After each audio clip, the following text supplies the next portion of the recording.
DPs just have a hard think about these shocking figures. Russia proposed the adoption of a draft resolution with a call for a humanitarian ceasefire back on the 16th of October. This was a short, depoliticized, fully humanitarian text. Unfortunately, it was not supported by most members of the Council.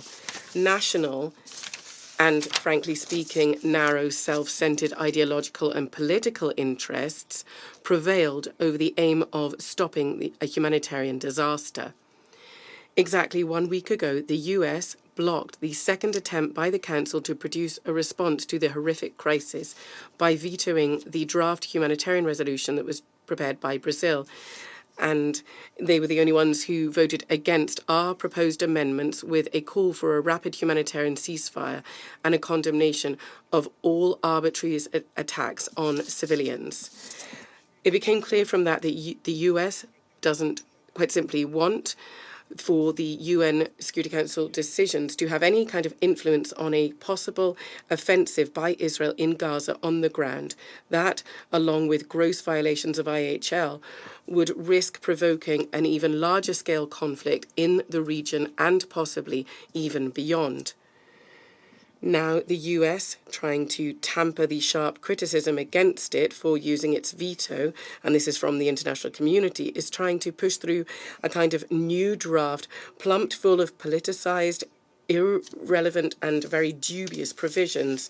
I'd like to point out that no normal consultative process on it was conducted in the Council, despite the fact that our American colleague has just assured us of the very opposite. The sponsors ignored practically all comments made by delegations and also the practice of working on draft documents.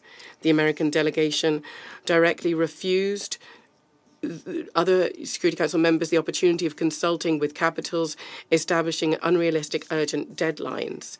It's not surprising that the final product doesn't reach in any way the most basic standards of quality. It still does not contain a call for a ceasefire. It has no condemnation of arbitrary attacks on civilians and civilian objects in Gaza. There's no denial of any actions seeking to ensure the forced movement of civilians. This extremely politicized document clearly has one aim, not to save civilians, but to shore up the US's political situation in the region through pinning labels. The sponsors used a tactical ruse and shoved their document full of an unsystematic number of humanitarian measures that Israel could carry out during its ground offensive. However, of course, they strove to ensure that nothing in the draft would prevent West Jerusalem from carrying it out. Essentially, the US resolution is a license for this, in fact, and from the Security Council, moreover, while thousands of Palestinians continue to die. The Council cannot allow such a resolution, otherwise it would lead to its full discreditation. The American colleague mentioned the numerous NGOs that are providing assistance. I'd like to say that the first thing that these NGOs are asking for, humanitarian organizations that want to give help, is a ceasefire. Another significant legal problem in the draft is the reference to the right to self-defense, which, as was confirmed by the International Court in its advisory opinion of 2004, is inadmissible when we're talking about an occupying power. And Israel, regarding the Palestinian territories, is precisely that. We see no point in supporting a document whose aim is solely one thing: to serve the geopolitical interests of one Security Council member that is not only not able to stop the escalation, but de facto is giving it a green light by linking acts of force and linking it to a number of toothless humanitarian conditions. We trust that the majority of our colleagues will act like us in the Security Council. Otherwise, as I already said, it would be a very serious blow to the Council's authority. In order for the UN Security Council to be able to carry out its mandate to ensure the maintenance of international peace and security, we have prepared a draft alternative resolution. It was compiled based on approved humanitarian language and the most useful elements from the American, Brazilian, and the first Russian draft. We see no reason why members of the Security Council would refuse to support it, because only if a cessation of violence or a ceasefire and a stopping of this new spiral of violence is something that doesn't fall in with their plans. This is last attempt of the Council is something that really is in line with its functions, and I would very much urge you not to miss this opportunity. Thank you. I thank the permanent representative of the Russian Federation for his statement. I shall first put to vote the draft resolution contained in document S/2023/792 submitted by the United States of America. Will those in favor of the draft resolution contained in document S/2023/792 please raise their hand?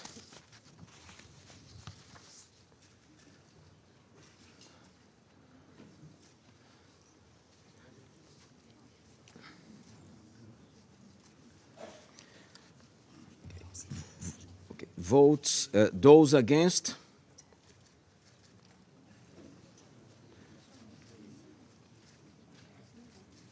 Abstentions?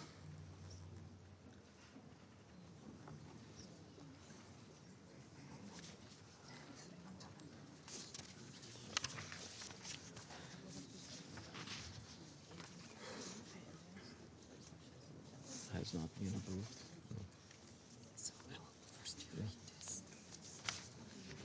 So the result of the voting is as follows: 10 votes in favor, 3 votes against, 2 votes abstention. The draft resolution has not been adopted owing to the negative vote of a permanent member of the Security Council. Okay, now this one. Now I give the floor to those members of the Council who wish to make statements after the vote. I give the floor to the permanent representative of the United States. Thank you, Mr. President. The United States is deeply disappointed that Russia and China vetoed this resolution. A resolution that, as I've said, was strong and it was balanced. That was the product of consultations with members of this council. We did listen to all of you. We incorporated feedback and we worked to forge consensus around a resolution that would send a clear message to the world, and most importantly, to Israelis and Palestinians, that this council is determined to meet this moment. Colleagues, we should not encourage Russia's cynical and irresponsible behavior by voting for its text, which was offered up at the very last minute, as I said earlier, with zero consultation, and which contains a number of problematic sections. Though today's vote was a setback, we must not be deterred. The United States stands by our text, and we stand ready to work with all member states to support the efforts of the Secretary General, President Biden, and Secretary Blinken, in cooperation with many countries around this table and in the region, to build a more peaceful and secure future for Israelis and Palestinians alike. Thank you, Mr. President. I thank the permanent representative of the United States for the statement, and now I give the floor to the permanent representative of China.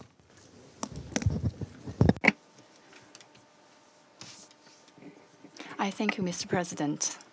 Mr. President, China voted against the draft resolution which has just been put to vote.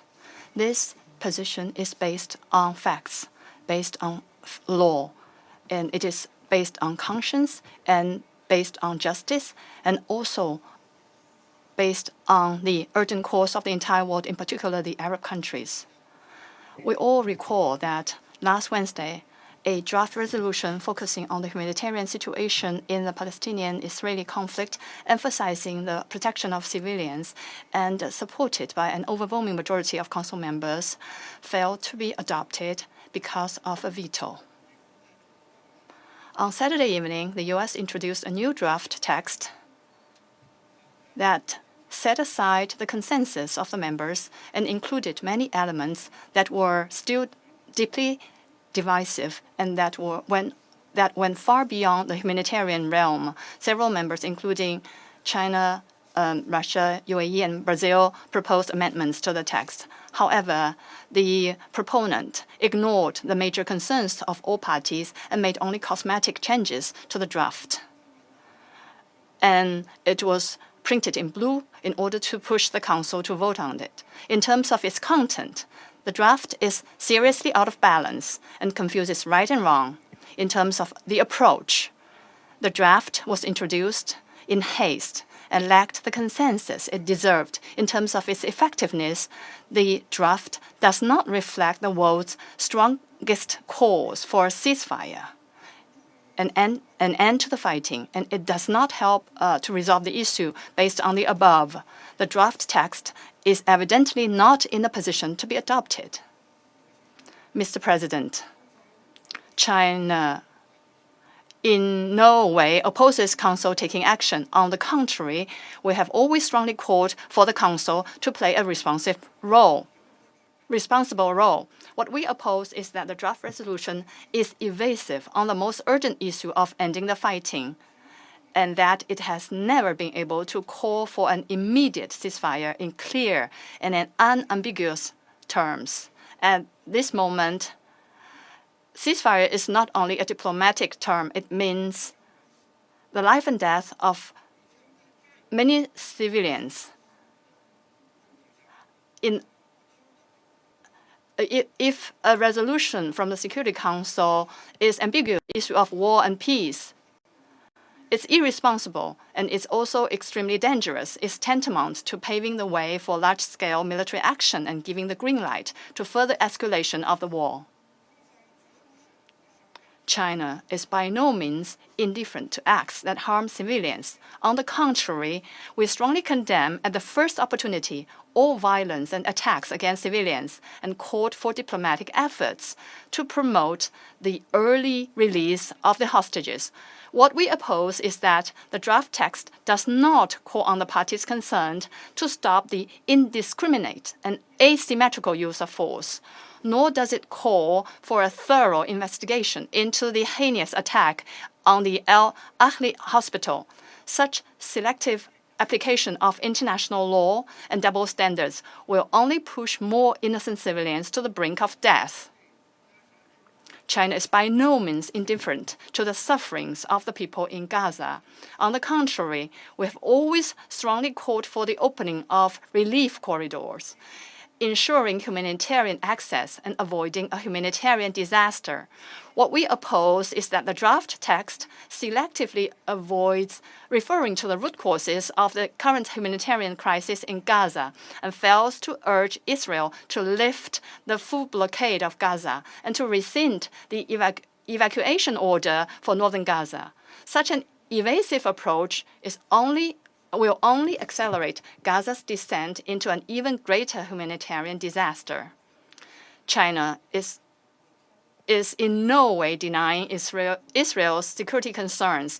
On the contrary, we have always strongly advocated that equal attention should be paid to the security concerns and legitimate rights of both Israel and Palestine. What we oppose is that the draft text attempt to establish a new narrative on the Palestinian-Israeli issue, ignoring the fact that the Palestinian territories have been occupied for a long time and evading the fundamental issue of independent statehood for the Palestinian people. It's worth being vigilant that the draft departs from the spirit of previous UN resolutions and embeds the dangerous logic of confrontation of civilizations and the justification of war and use of force. If the draft is adopted, it will completely dash the prospect for the realization of the two-state solution and plunge the Palestinian and Israeli peoples into a vicious cycle of hatred and confrontation. Based on the above, China will vote in favor of the draft resolution proposed by the Russian Federation. Mr. President, China has no selfish interest in on the question of Palestine. Any initiative that contributes to peace will receive China's staunch support. Any endeavor that facilitates Palestinian-Israeli reconciliation will be pursued by China with all-out efforts.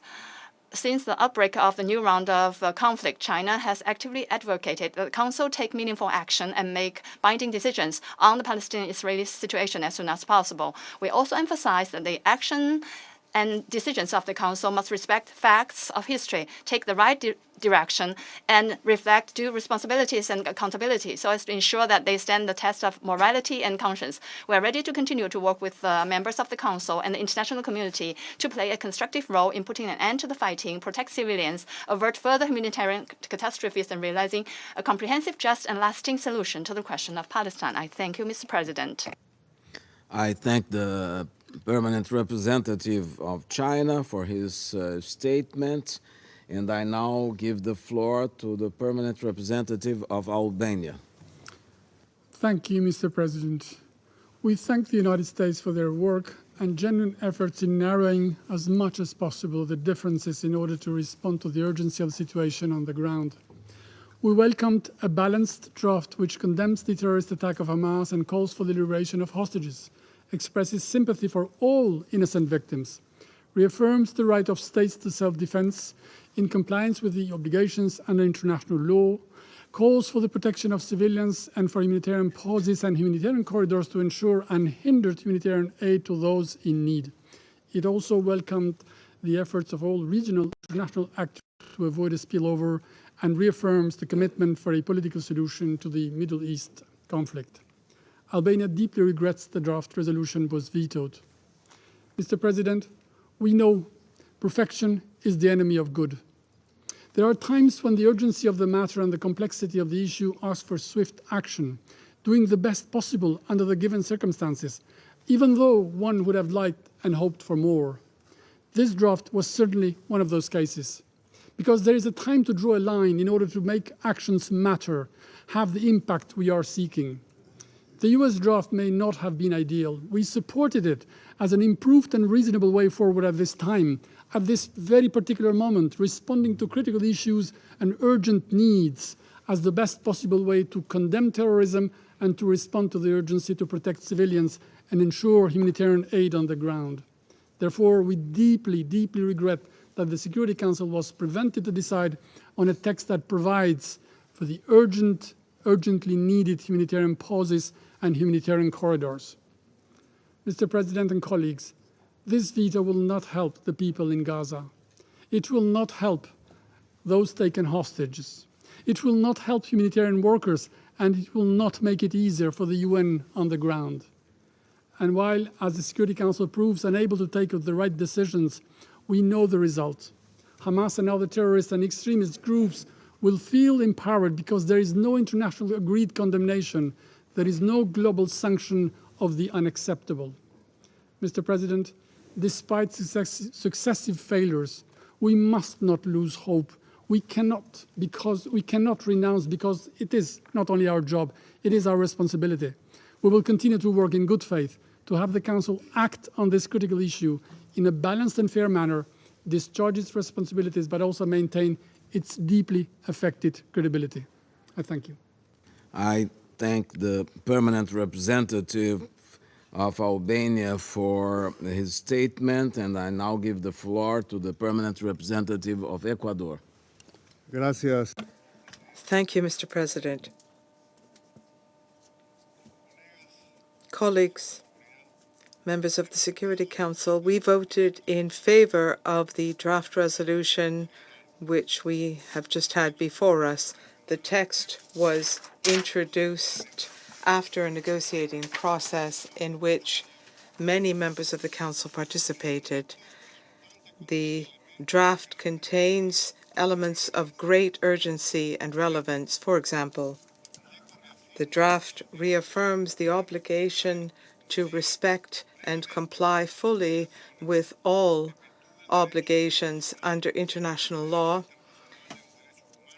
international human rights law, international law on refugees, and international humanitarian law. The draft also requests that all measures necessary be adopted, including specifically humanitarian pauses, in order to allow for full, rapid, safe, unhindered humanitarian access, and to allow humanitarian and medical personnel through, and to make sure they are protected. The states have right to defend their population and to defend their country legitimately, and that should be stand alongside international law. And we saw that that was clearly pointed out in the draft.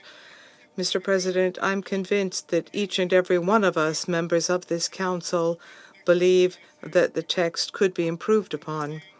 But I'm also fully convinced that we are not all going to agree on which part needs to be improved or how to do it. It will not help us to seek a perfect text when it's far too late or when it becomes irrelevant.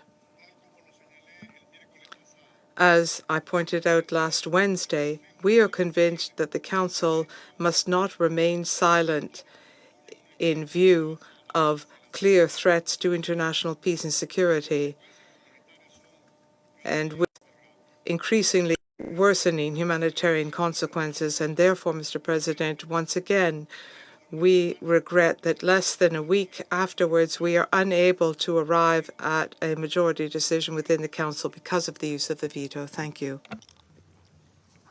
I thank the permanent representative of Ecuador for his statement, and I now give the floor to the permanent representative of Japan. Thank you, Mr. President. Japan voted in favor of today's resolution proposed by the United States with the hope that it would help improve the humanitarian situation in Gaza and prevent further deterioration. It is therefore our deep regret that it was not adopted. We must ensure that humanitarian aid reaches those desperately in need, and this resolution would have taken measurable steps to these ends. In fact, this draft resolution contains many important and positive elements to address deteriorating humanitarian situations like never before in Gaza. We cannot agree with the argument that the draft resolution could be construed as something that gives green light to unlawful acts. Those who have any doubt on that, please read the draft resolution carefully yourself. We are grateful for the ongoing diplomatic outreach of key actors, including the United States, towards de-escalation. We also stress that civilian and humanitarian facilities must be protected in accordance with international humanitarian law by all parties. In conclusion, it is important that this Council remain engaged on this file and be ready to act whenever necessary. The world is counting on us. Thank you, Mr. President. I thank the permanent representative of Japan for his statement. I shall now put to vote the draft resolution contained in document S/2023/795, submitted by the Russian Federation, the Republic of Sudan, and the Bolivarian Republic of Venezuela. Will those in favor of the draft resolution contained in document S/2023/795 please raise their hands?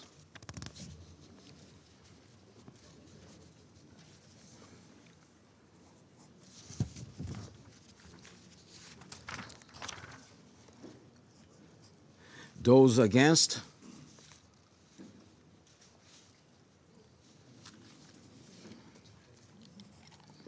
Abstentions? How many abstentions? 2, 7, 8, 9.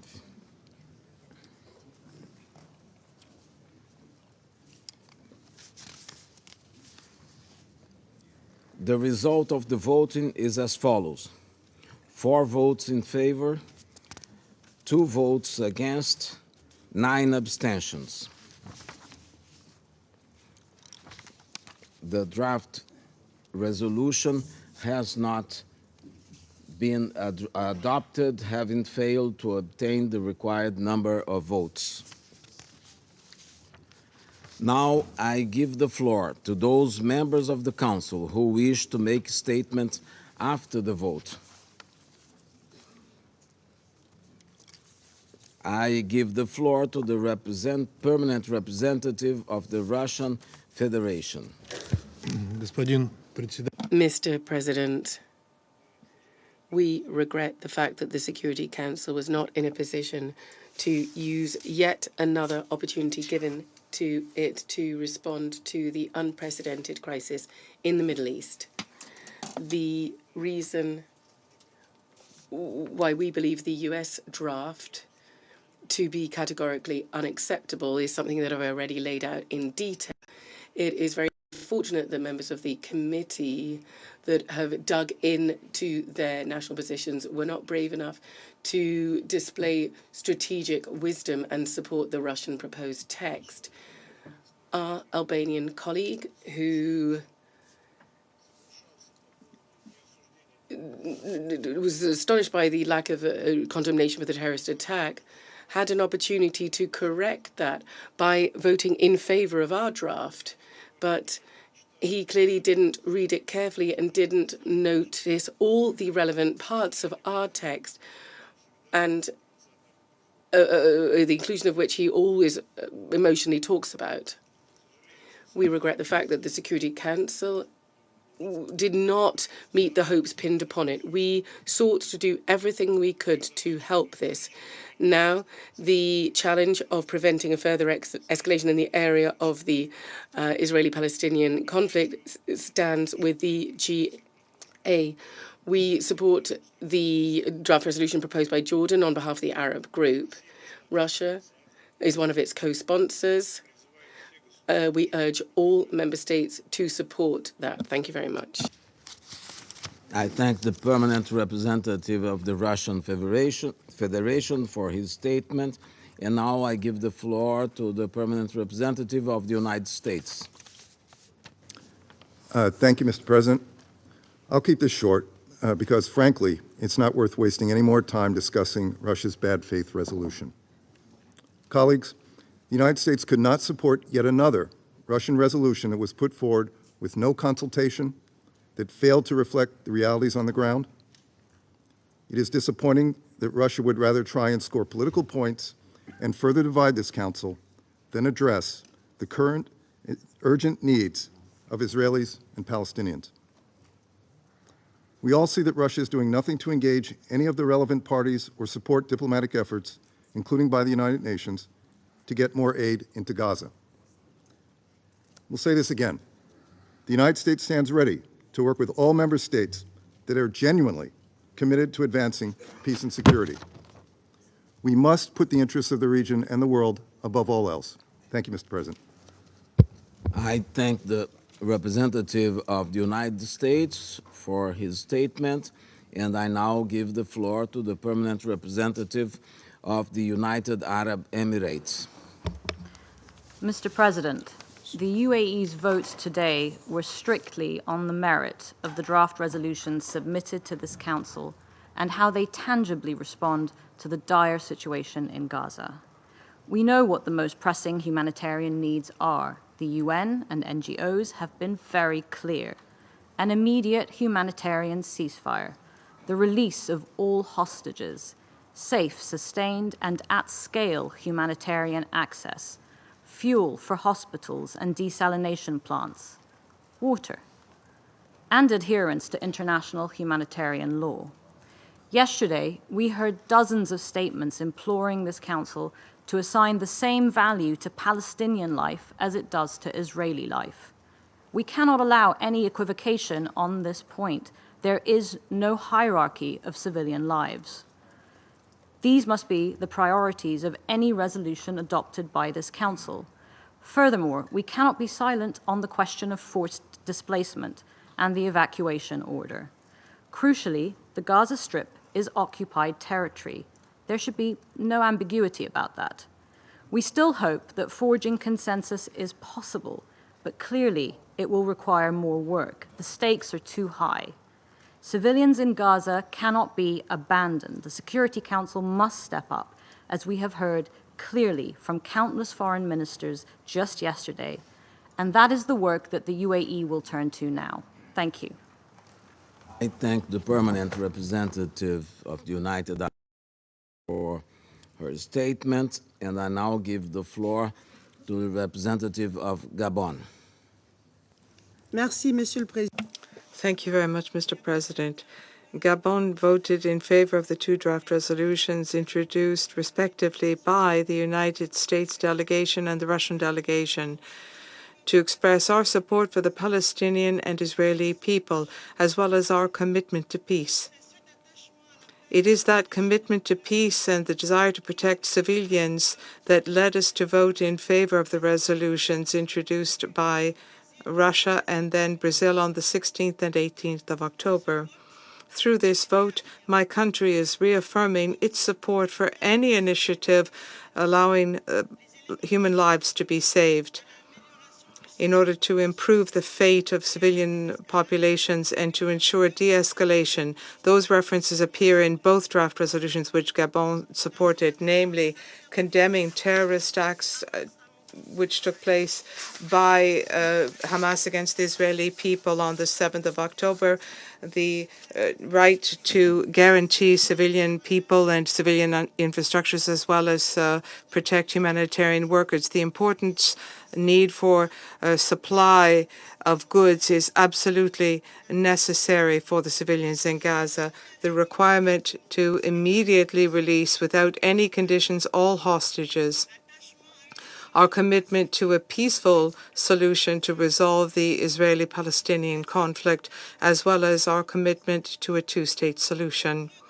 We regret that antagonism within this council and the lack of unity has meant that we are unable to arrive at a consensus text. We are aware of the fact that the texts put forward do not take on board all of our legitimate concerns, but Gabon feels that these draft resolutions contain elements which could make a difference on the ground, in particular on the humanitarian front. Acts of terror carried out on the 7th of October by Hamas led to a resumption of hostilities on a large scale on Israeli soil in Gaza and in occupied West Bank.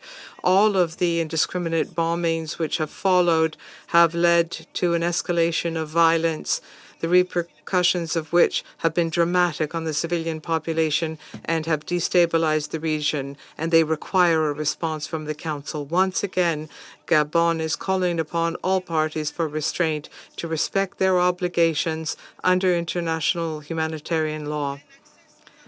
Unfettered access,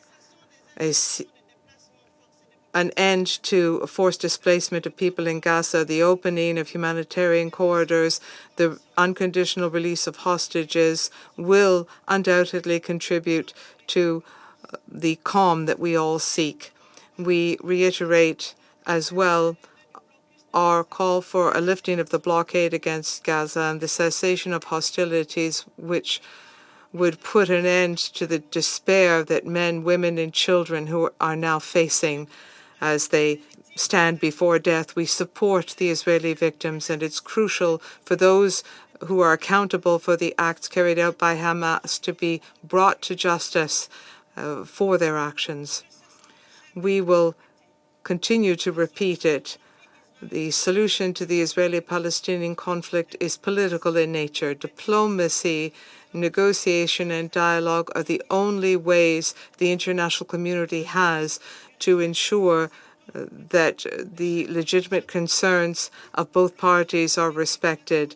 Self-determination and the right to security and will guarantee peace and security for the Palestinian and Israeli people. Thank you, Mr. President. I thank the representative of Gabon for her statement, and I give the floor to the permanent representative of the United Kingdom. Thank you, President. We regret that the draft resolution proposed by the United States was not adopted. The text would have had a real impact on the ground by calling for hostages to be released, for aid to get in, including through humanitarian pauses. Through this resolution, the Security Council would have rightly and for the first time unequivocally condemned Hamas terrorist attacks. The United Kingdom could not support the resolution proposed by Russia, which once again failed to recognise Israel's right to self-defence. As so many of us have said, there is a grave crisis unfolding in the Middle East. The Russian text was put to a vote without a single minute of consultation with the Council members. It was not a serious attempt to have this Council speak with one voice. We are committed to continuing to work across the Council towards a balanced text that condemns Hamas, reaffirms Israel's right to defend itself, is clear on the need for everything to be done to protect civilians in line with international humanitarian law, and gets more aid flowing into Gaza. I thank you. I thank the permanent representative of United Kingdom for her statement, and I now give the floor to the permanent representative of Ghana. Thank you, Mr. President. We regret that once again the veto has been used to prevent the Council from shouldering its responsibilities in a critical situation that demands decisive action. The trajectory of the ongoing war between the State of Israel and Hamas is simply not sustainable and could engulf the entire region if we do not effectively mobilize as a Council. The civilian cost so far is unacceptable, and more human suffering would occur if we do not act. It is for this reason that we are deeply saddened by the Council's continuing inability to positively influence events on the ground by speaking in one voice to protect civilians and to stop the bloodshed. Indeed, Ghana had hoped that the U.S.-sponsored draft resolution, which as a Council we had worked on over the weekend to improve the humanitarian language, including clear references to humanitarian pauses, could have garnered Council's support. While we supported the draft resolution, we still believe that the order for civilians and UN staff to evacuate all areas in Gaza, north of the Wadi Gaza, and relocate in southern Gaza need to be rescinded to save human lives. We thank the Russian Federation for their draft resolution. However, we would have wished for more time to consider the various proposals.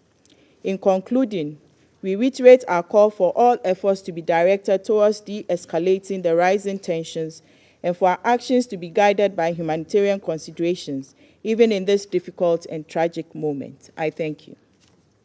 I thank the representative of Ghana for her statement, and now I give the floor to the permanent representative of Japan. Thank you, Mr. President. Our efforts at this very juncture should be focused upon humanitarian problems that continue to deteriorate. And from that viewpoint, Russian draft contains important elements. We note the incorporation of languages from drafts by Brazil and the U.S. At the same time, the Council, that has primary responsibility to maintain international peace and security, should refer to practical measures that could deter and prevent heinous terror attacks such as prevention of arms export or disrupting financing.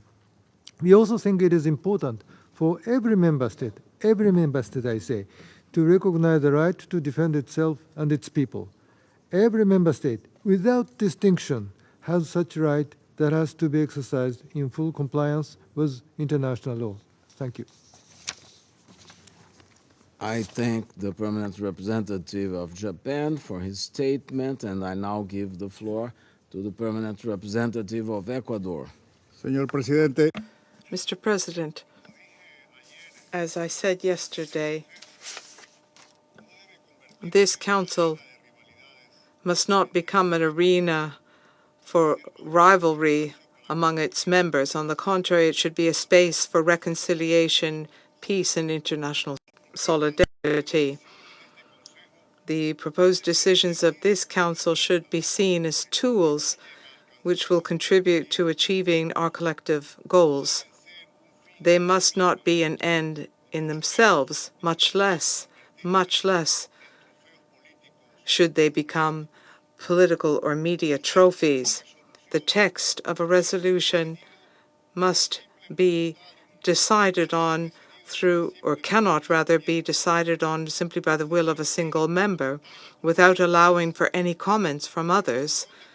Negotiations in good faith must be the basis for any output of this Council. Not to respect that principle would be creating a very dangerous precedent, and for that reason and for other reasons we voted to abstain. Thank you. And representative of Ecuador for his statement, and now I give the floor to the representative of Switzerland. Merci, Monsieur le Président. Thank you, Mr. President. The situation in the Middle East requires unified, urgent action from the Council.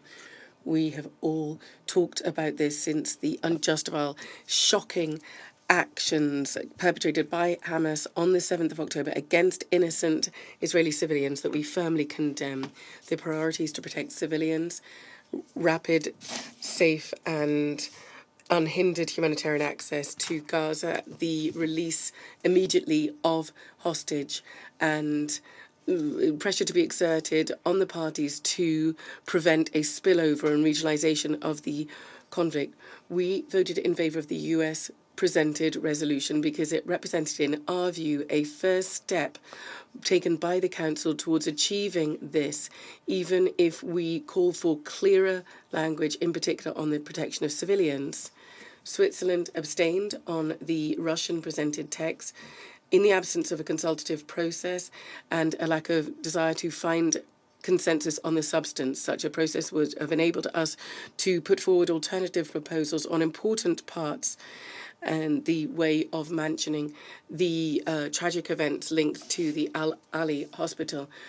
Switzerland recognises the legitimate desire for self-defence of Israel and deplores the loss of lives of thousands of civilians, including women and children, in Israel and the occupied Palestinian territory, and in particular in Gaza. It's regrettable that the Council, once again, has not been able to reach consensus and thus show its unity, given the existence of a crisis that may well spill over to the entire region. The lack of adoption of these resolutions is significant. However, Switzerland reiterates that the parties must respect IHL, and in particular regarding the conduct of hostilities, principles of distinction, proportionality and precaution. Mr. President, the permanent members of the Council are using their veto right. They have this rather, and this gives them particular responsibility in the area of the maintenance of international peace and security. We do expect them to shoulder their responsibilities and to have a constructive, inclusive process. Switzerland remains available to support all efforts made by the members of the Council and their partners so that they can use their influence on the parties to bring a swift end to this conflict. Thank you very much indeed.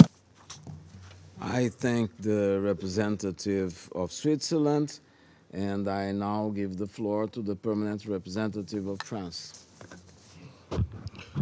Mr. President, as the Minister of Europe and Foreign Affairs, Catherine Colonna, said before the Council, the situation in the Middle East is very dangerous. The conflict may well spill over, and the Council must therefore act and uphold its responsibilities. It must unambiguously condemn the Hamas terrorist attack against Israel. It must call for the immediate and unconditional release of all hostages. And finally, it must call for the safe, unfettered access for humanitarian aid to the people in Gaza. This Council must also recall that Israel has the right to defend itself and the duty to do so while respecting international law, in particular IHL. France calls for the establishment of a humanitarian pause which could lead to a ceasefire. It is absolutely essential for all civilians to be protected. It is for that reason that France voted in favor of the draft resolution put to a vote by the United States. France abstained on the draft resolution put forward by the Russian Federation because a number of important elements were lacking. In particular, this text did not qualify the Hamas attack as terrorist. Moreover, it was not open for negotiation, and we regret that fact. After the unfortunate failure today, France will continue, as it has always done, to be committed in good faith to ensure that this Council upholds its responsibilities. It is our collective duty to redesign a political horizon in order to meet the legitimate aspirations of the Palestinian people. Hamas does not represent those people. The conditions for lasting peace are well known. These are absolutely essential guarantees for the security of Israel and a state for the Palestinians. That is the line that France will continue to defend and has always defended. Thank you. I thank the permanent representative of France for his statement, and now I give the floor to the permanent representative of Malta. Thank you, President. I have the honor to speak on behalf of the elected members of the Security Council, the E10. We regret that, yet again, this Council has not been able to exercise its mandate. Confronted by escalating conflict, a dire humanitarian situation, and the loss of civilian lives, our responsibilities remain clear and present. This Council is obliged to maintain international peace and security, and to do its utmost to safeguard the lives of civilians. We also call for the immediate and unconditional release of all remaining hostages. The E10 remains firm in its belief that we must urgently and genuinely address the humanitarian crisis in Gaza, whose population is on the brink of calamity. Hundreds of thousands of civilians, including children, have been displaced. Thousands have been killed and injured. We cannot add to their suffering through our inability to find an agreement on a resolution that is desperately needed. Parties must allow aid in, as is their obligation under international law. We need to promote every and all mechanisms that can contribute to ensuring that assistance reaches all those in need throughout Gaza. Possible options include a humanitarian ceasefire, humanitarian pauses, and humanitarian corridors. We need to ensure the provision of essential goods and services at scale and sustained. This includes water, fuel, food, electricity, and medical supplies. We also recall that civilians are protected under international law and call for safe movement and the protection of civilian objects which are indispensable for the civilian population. While we welcome current efforts towards allowing humanitarian aid into Gaza through Rafah and commend all partners involved, we note that the current volume of aid is utterly limited when assessed with the actual needs of the population. This crisis is also gripped by a growing risk of regional spillover. This demands our undivided attention. We must mitigate such risks through urging all parties to exercise restraint, de-escalate, and to respect the norms of international law.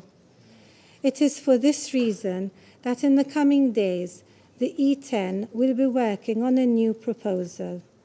As elected members of this Council, we also represent the international community, and we have a duty and an obligation to act. There is no time to waste. Thank you.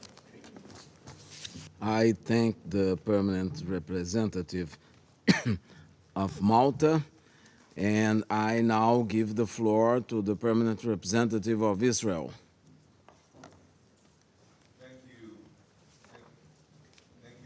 President. I would like to begin by deeply deeply thanking the United States and every other member of this Council that supported this resolution. Voting for a resolution that clearly condemns savage genocidal terrorists while standing up for member states' right to defend itself against terror shows that despite all of the libelous falsehoods spread in the UN's halls, there are still those who stand up for the values of freedom and security. I thank you for your moral clarity in such dark times. To those who voted against this resolution, I must say that your decision shocks me to my core. In Israel, we are fighting for our very survival. My elderly parents living in Ashkelon have spent the last 20 days running back and forth to their bomb shelters as rockets rain down on them, deliberately on them, on civilians. And you cannot condemn even these deliberate attacks on civilians perpetrated by terror organizations? If any of your countries endured a similar massacre, I am certain that you would act with much greater force than Israel. Much greater force. There would be no question in your minds that such a barbaric slaughter requires a broad military operation against the terrorists who committed such inhumane atrocities to eradicate their terrorist capabilities in order to make sure that such atrocities can never happen again. How would Moscow react if terrorist death squads wiped out entire neighborhoods in Moscow? How would Beijing respond if genocidal jihadists beheaded and murdered your babies? I will give you a moment to reflect on that thought. But I believe every person, not only here in this room, across the globe, whoever is watching this discussion, knows exactly how you would respond. So we don't need a moment to reflect. Should the Security Council not condemn the terrorists and their crimes against your innocent civilians, each of you would be just as shaken as I am. You would feel that there is a blatant double standard and that the international community is blind to your agony and that the Council isn't taking even the most basic steps that anyone with a slight moral compass should take. This is precisely how the state of Israel feels right now. Those who have voted against the US-led resolution have shown the world that this Council is incapable of doing the most basic task of condemning ISIS-like terrorists and cannot confirm the right to self-defense of the victim of these heinous crimes. Israel has been attacked, condemning ISIS-like terrorists and cannot confirm the right to self-defense of the victim of these heinous crimes. Israel has been attacked and continues to be attacked.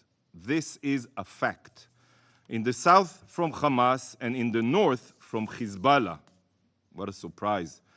Meanwhile, the other resolution, the Russian resolution voted upon today, sought to tie Israel's hands, preventing us from eliminating a threat to our existence and permitting the genocidal terrorists to regroup so they can massacre us again. The absurdity to call on Israel to rescind the call for temporary evacuation is truly unbelievable and goes against every value that this Council represents. By demanding Israel to call on Gazans to return north, the resolution only serves to maximize civilian casualties, not mitigate them. Why would Israel ask Gazans to return to an active war zone? We cherish life and take every measure to minimize civilian fatalities, casualties. We are not fighting the Palestinians. We are fighting only the Hamas-ISIS terrorists. Civilians should never be deliberately put in harm's way. Furthermore, the alternative resolution, the Russian resolution, makes no mention of our right to self-defense, nor does it mention Hezbollah, the terrorist force on Israel's northern border that has spent the past weeks firing rockets without any reason, mortars, and anti-tank missiles at Israeli towns and cities. Would Moscow or Beijing be given a right to self-defense if faced with the same threat? I believe so. Finally, if this other resolution truly focused on the humanitarian situation, as it was presented in the first time, the over 220 hostages being held by Hamas would not be a general side note at the very end of the resolution. It would be the first demand. The hostages held by Hamas must be the top humanitarian priority of the international community. Their well-being should come before aiding the supporters of the terrorists who abducted them. Before. Despite the wording of the Russian resolution, there can never be any false immoral comparisons between the Hamas savages and the law-abiding democracy of Israel. Israel is fighting sheer evil, and this should be crystal clear to every person in this room. Hamas has perpetrated the most barbaric massacre of Jews since the Holocaust. Hamas is solely responsible for the Palestinians' situation in Gaza. Hamas is committing crimes against humanity. In the wake of the Holocaust, we collectively swore never again. This was one of the main reasons the UN was established. Never again, dear colleagues, is now. Do not forget this. Thank you, Mr. President. I thank the permanent representative of Israel for his statement. The permanent representative of the Russian Federation has asked for the floor to make a further statement. I give him the floor. Господин председатель, я бы хотел сказать несколько слов. A few words to respond to what has just been said by the PR of Israel. The PR of Israel put a rhetorical question. What would Moscow do if there were terrorist attacks on the Russian Federation? The response to this question is very clear. Russia has encountered international terrorism, for example, during what happened in Chechnya at the end of the 1990s, beginning of 2000s. Then, many people sitting here in this chamber told us that we were not encountering international terrorism, but with a national liberation movement, and urged us to talk to the Chechens. We talked to the Chechens then, but we didn't talk to the terrorists, we destroyed them. Just as well, we when the terrorists took a hospital in Budionnovsk, we eradicated them there. In Dubrovka, where they took the cinema, and then in Beslan, where they killed innocent children. I'd like to draw your attention to what the PR said. I'd like to draw you to the fact, in our statements, in our resolutions, there is a condemnation of terrorism and expressions of sympathy with the rightful rage of Israel regarding the deaths of its civilians. We now are encountering terrorist acts as well. And we don't talk to terrorists, we talk to the Chechens. And as a result, Chechen is now a peaceful Russian republic that is an integral part of the Russian Federation. And the Chechens are indeed in the special military operation of Russia and are fully in the army. That is what it means to talk to the people, but we don't talk to terrorists. And so we're not asking you to reject a fight with terrorism, but rather to fight terrorism, to fight terrorists and not to fight civilians. So we're not in any way denying Israel's right to protect itself from terrorist attacks. Please, could you bear that in mind when you decide to comment on our statements in the future? Thank you. I thank the permanent representative of the Russian Federation for his statement. The permanent representative of China has asked for the floor to make a further statement. I give the permanent representative of China the floor. Thank you, Mr. President. I will be very brief. I only wanted to say, my distinguished PR of Israel, having a debate with Israel was not my intention. That Israel treats China as a rival, either as a rival, you picked the wrong target, probably.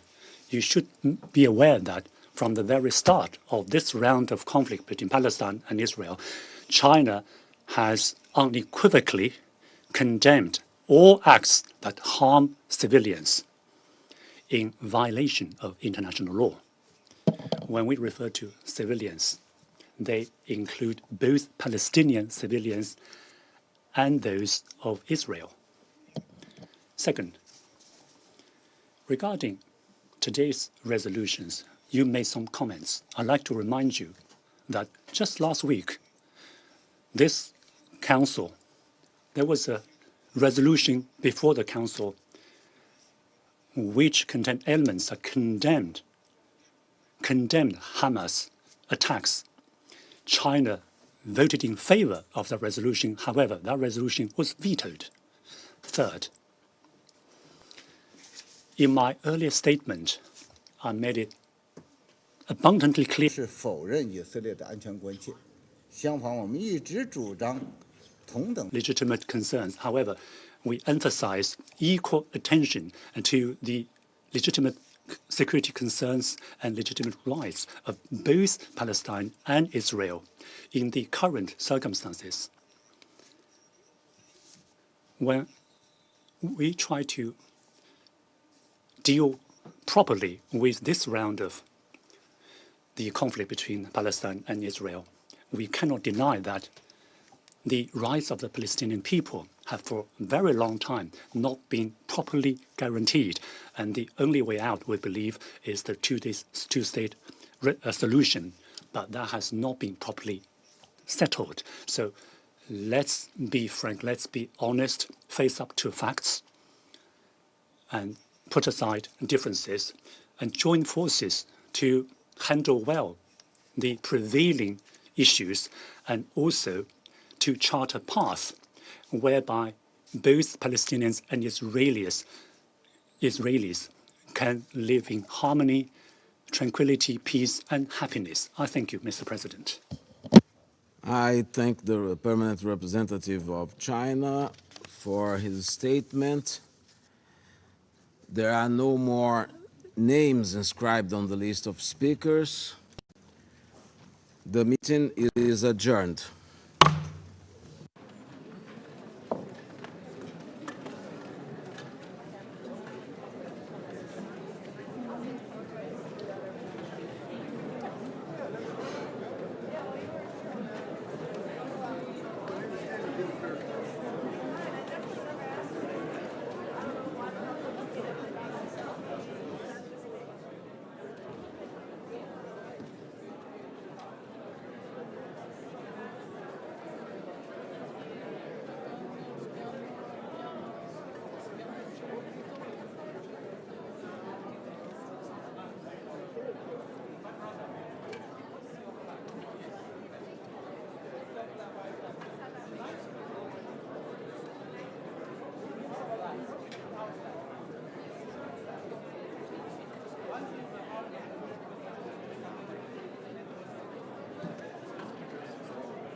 أخي محمود سفير المملكة الأردنية الهاشمية ورئيس المجموعة العربية لهذا الشهر.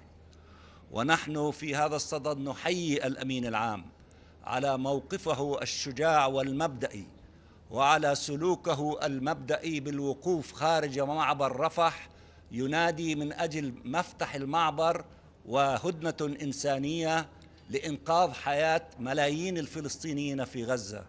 إن هذا الموقف الشجاع الذي عبر عنه بالرغم من تخرصات البعض الذين لا يستطيعوا أن يرقوا إلى مستوى موقفه المبدئي والأخلاقي، فنحن نحييه.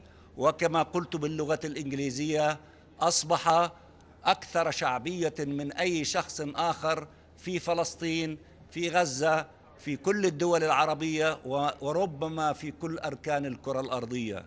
أمين عام يدافع عن المبادئ وعن حقوق الإنسان وعن القانون الدولي بموقف شجاع ومبدئي هو الأمين العام الذي تحتاجه الأمم المتحدة والذي يستطيع أن يدافع عن النظام المتعدد الأطراف الذي ترمز له الأمم المتحدة. فنحن نحييه ونشكرها على هذه المبادئ ونقف معه دون تردد من الذين يتطاولوا عليه ولا يحق لهم أن يفعلوا ذلك، وهم معزولين في هذا الشأن لوحدهم، لأن العالم كله يقدر ويحترم هذا الرجل المبدئي. وشكرا جزيلا ويعطيكم العافية. سعادة السفير، سؤال سريع حول السفيرة. لا، Sorry. If we are taking questions, she is before you. Thank you very much. So, Carrie Norton from Le Monde and RFI. Yesterday, you, with the representative of 22 Arab states, delivered a very reasonable and authentic message, right? You say that the international community failed for the peace for all Palestinian people and all Israeli people. In the resolution you're planning to present tomorrow, there's no mention of the attack by Hamas on October 7th. Are you planning, because you're calling more countries to co-sponsor this resolution, are you planning to change, to amend this resolution, to integrate this reference to the the attack made by Hamas? We circulated our draft resolution and we will look at all comments and suggestions, but we decided to remain focused on the humanitarian aspect of that draft resolution. The position of the Arabs was reflected yesterday by the foreign ministers, and they responded to that question, and our position was declared in a ministerial meeting in Cairo, in which we stand against harming or killing any innocent civilians, all the civilians from all sides. عندك سؤال يا اوكي ثانك يو. سعادة السفير، السفيرة مالطا, or I will pose it in English for other colleagues. The ambassador of Malta, before she went to the Security Council, she said that Malta will try to work on a draft resolution in case today the two resolutions will not be adopted. My question is, they will try to work on a draft resolution with the E10 to have a compromise between the Russian and the American resolution. My question is, to which extent the Arab League and Palestine support such an effort, and what do you want to see there? Thank you. I thought you wanted to ask your question in Arabic, but since you asked it in English, I'll respond to you in English. We listened to the statement of the ambassador of Malta, who said that she spoke on behalf of the E10. It was a statement. There is no specific proposals or anything evolving into a draft resolution. I think that once we see a draft resolution and we are asked to comment on it, we will do that, but we are not there yet. Thank you very much. What do you propose as the solution to this chaos? You have a solution? Saving lives.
The 9,452nd meeting of the Security Council is resumed.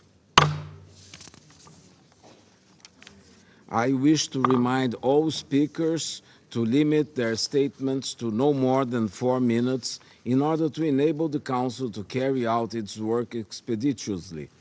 Flashing lights on the colors of the microphones will prompt the speakers to bring their remarks to a close after 4 minutes.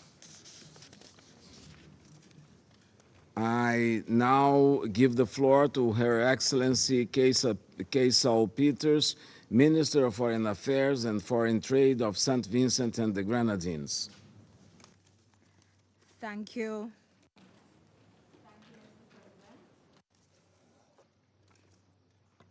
Thank you, Mr. President. I begin by congratulating the government of Brazil for its exemplary leadership and unyielding stewardship during the month of October and during a time of great upheaval and grave uncertainty.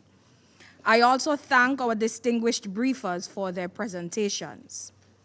St. Vincent and the Grenadines welcomes the convening of this open debate on women's participation in international peace and security, bearing in mind more specifically the increased number of conflicts and the most recent outbreak of hostilities in Israel and Gaza. Mr. President, our thoughts are with all those who have suffered the unbearable consequences of war, especially the women and children who, as always, are paying the heavy price of armed conflict settings and also make up the vast majority of displaced persons. At this moment, women and children already account for more than 60% of the casualties in the current war in the Middle East, and we know that will increase if we are unable to facilitate a ceasefire. In this regard, St. Vincent and the Grenadines calls for an immediate cessation of hostilities on all sides and for a quest to embark on a just and lasting peace in accordance with the principles and provisions of Resolution 242. The international community must intervene justly and mercifully to bring hostilities to an end and to ensure that international humanitarian law is upheld in Gaza for the sake of humanity.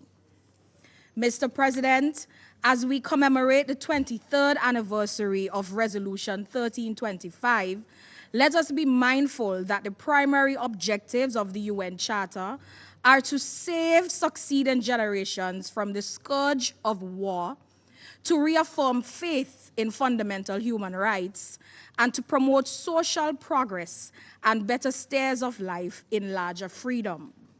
The 4 pillars of the Women, Peace, and Security agenda, under the banners of participation, protection, prevention, relief, and recovery, allow for an elaboration of, yet targeted approach to, these timeless principles.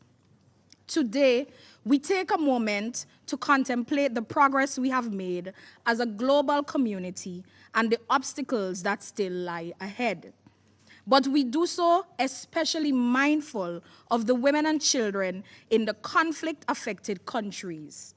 We do so, too, with a profound sense of urgency of the necessity to ensure that our tools are fit for purpose. We do so now with the determination to redouble our efforts in putting them to good use. We remain cognizant that women constitute approximately half of the global population, including those residing in conflict-affected countries and regions. So we must ensure that solutions to and the prevention of conflicts are durable and inclusive. We offer these 3 points of emphasis. First, despite the adoption of Resolution 1325 over 2 decades ago, women's participation in international peace and security processes, including those led by the United Nations, remain unacceptably low. Mr. President, it is high time that we take substantive and meaningful action to address this issue and ensure the full equal, meaningful, and active participation of women in all peace processes. Secondly, UN political and peacekeeping missions play a critical role in building capacity. To achieve the women, peace, and security goal of equal participation of diverse women at every stage of peace processes, all UN-led organs and agencies must consistently apply gender analysis. The UN must demonstrate political will by providing financial and technical support and building national capacity to enhance women's participation. By doing so, every aspect of UN-led peace processes can ensure gender parity and justice at every stage. Thirdly, women must be given equal opportunities to lead and participate in peace efforts. This includes being part of negotiations, acting as mediators, and signing peace agreements. Mr. President, women must also be involved in monitoring peace agreements, transitional authorities, and all other political and economic processes related to building and sustaining peace. Mr. President, in closing, it is undeniable that sustainable peace cannot be achieved while women are targeted in war and excluded from peace negotiations. Women's participation and empowerment are essential to resolving conflicts and building lasting peace. It cannot be overstated that the inclusion of women in the peace process is non-negotiable if we are to have any hope of creating a peaceful future. Thank you, Mr. President. I thank Her Excellency Mrs. Peter for her statement. And I give now the floor to His Excellency Mario Adolfo Bucaro Flores, Minister of Foreign Affairs of Guatemala. Thank you very much, Mr. President. Guatemala is grateful to Brazil in its quality as President of the Security Council for October for convening this open debate on the historic resolution on women, peace, and security, Resolution 1325. This meeting is taking place in a context of global escalation of conflicts, including the atrocious attacks by Hamas against the State of Israel, which Guatemala firmly condemns. My delegation is also grateful for the briefings provided, in particular the briefing by the President of the ICRC, who for the first time since 1947 is a woman. The adoption of Resolution 1325 is a landmark in our efforts towards global peace and security. It is the first resolution which recognizes the key role of women in building peace, preventing and resolving conflicts, as well as the differentiated impact that conflicts have on women and girls. This resolution inspired the international community to adopt clear-cut measures to promote gender equality in areas affected by conflict. It has led to 9 subsequent resolutions and frameworks, as well as a complete array of efforts which have evolved to include women in peace and security initiatives. I would highlight the following contributions. It has shed light on gender-based violence, which tends to happen in conflicts. It's promoted measures to protect women and girls from sexual violence in these areas. It's improved the understanding of the specific needs of women and girls in a humanitarian context, which has led to the provision of support and different types of support and rehabilitation to survivors. The drafting of 95 national plans of action in Guatemala have now been adopted. I would say that Guatemala is the 8th Latin American country and the 2nd Central American country to have drafted a national plan of action in 2017. It has an annual roadmap for implementation, and it is proof of the state's commitment to promoting action for the global agenda of women, peace, and security. Guatemala has ratified a number of international conventions to shoulder our legal responsibility to protect people and their fundamental rights.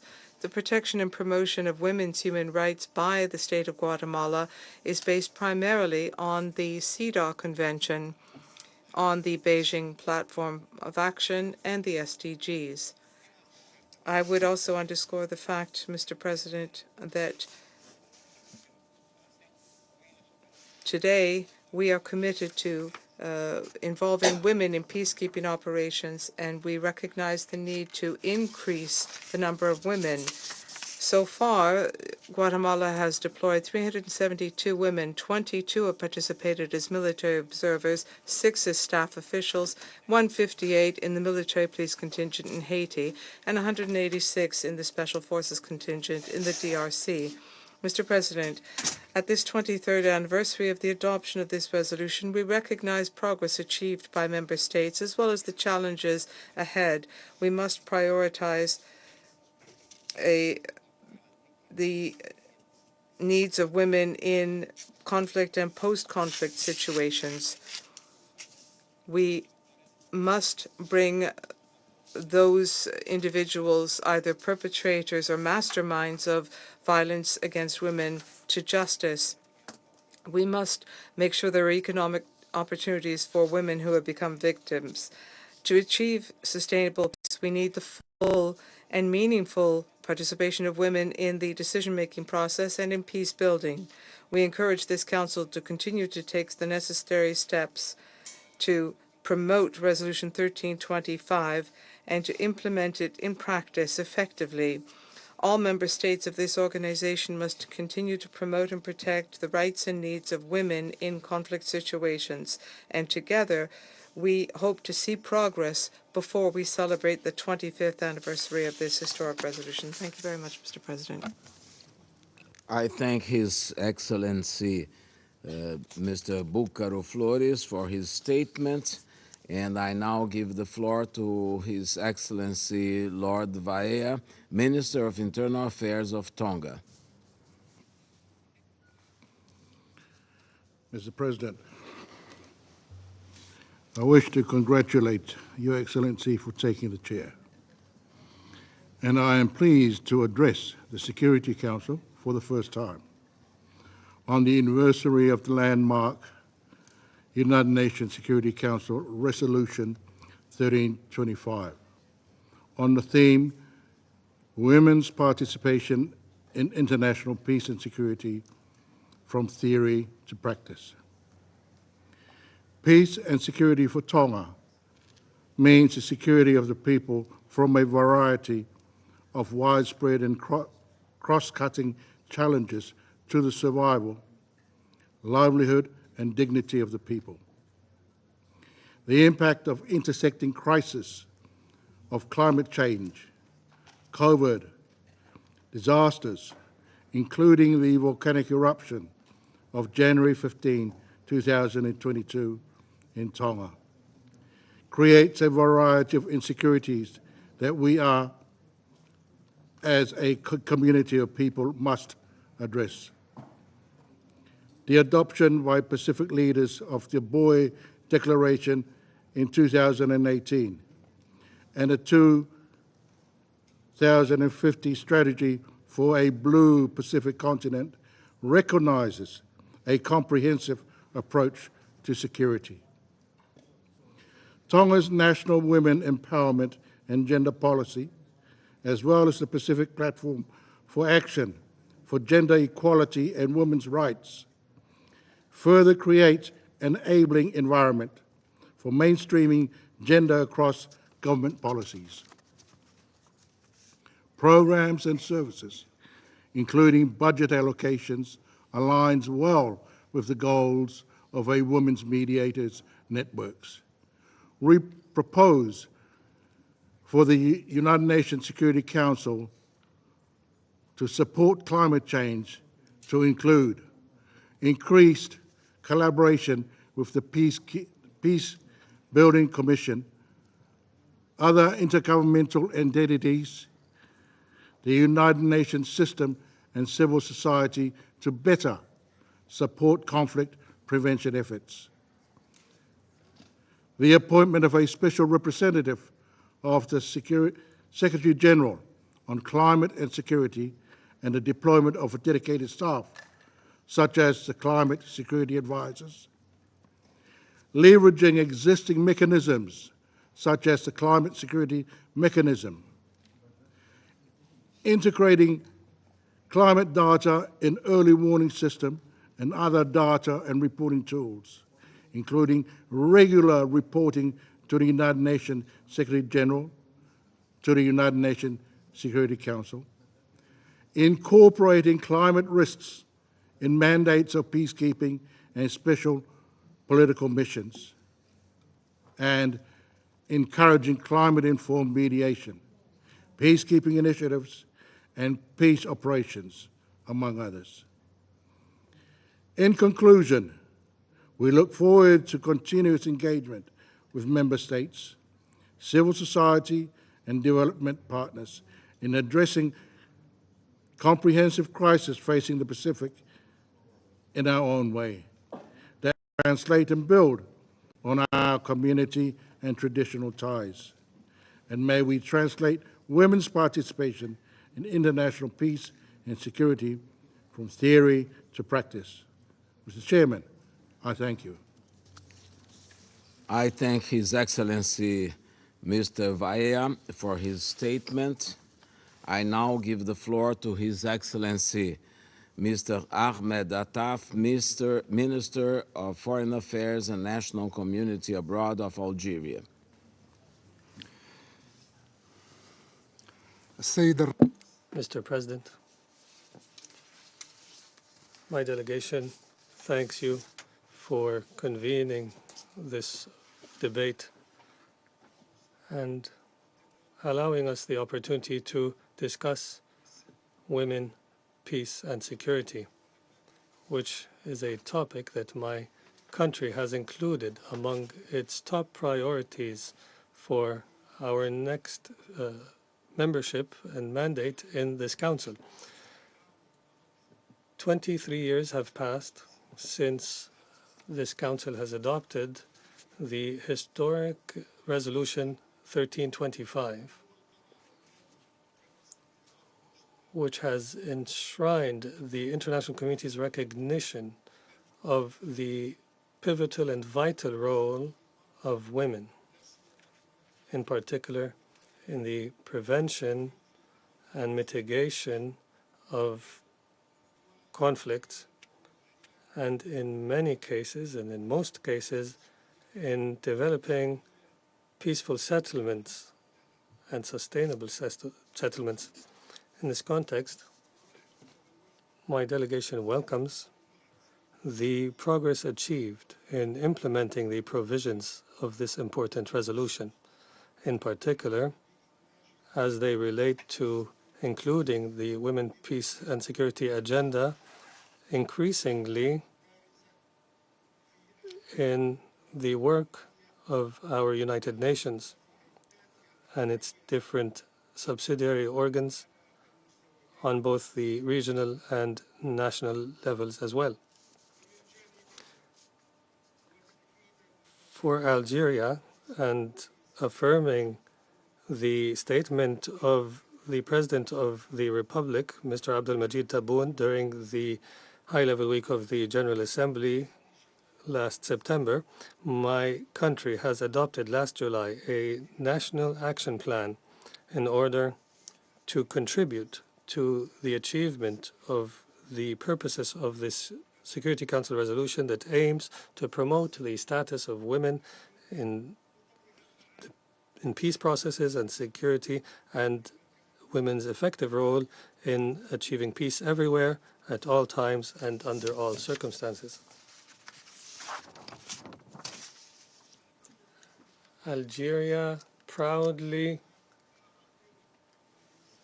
celebrates the contributions of its free women who have participated in all important moments of Algeria's history, starting from the period of struggle against colonization through the period of building a sovereign state and until the current stage, and addressing the challenges in order to consolidate the rule of law and to promote economic development and advance social welfare.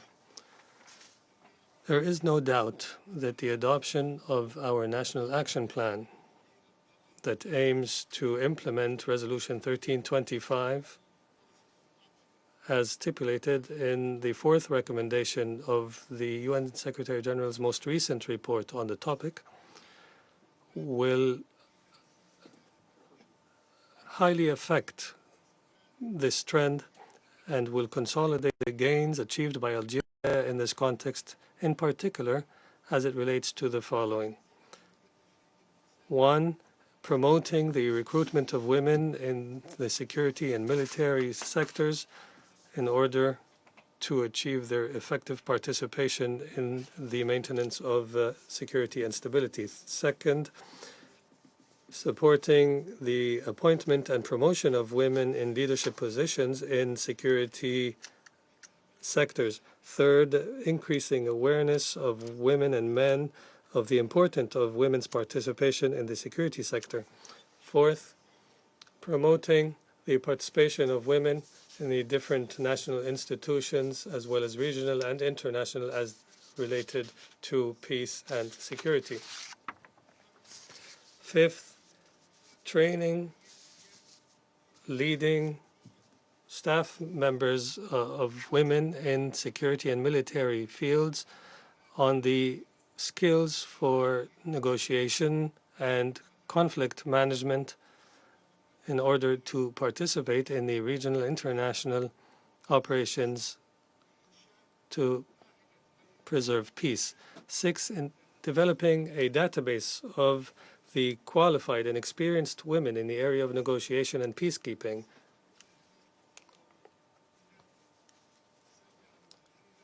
Seventh, and finally, through including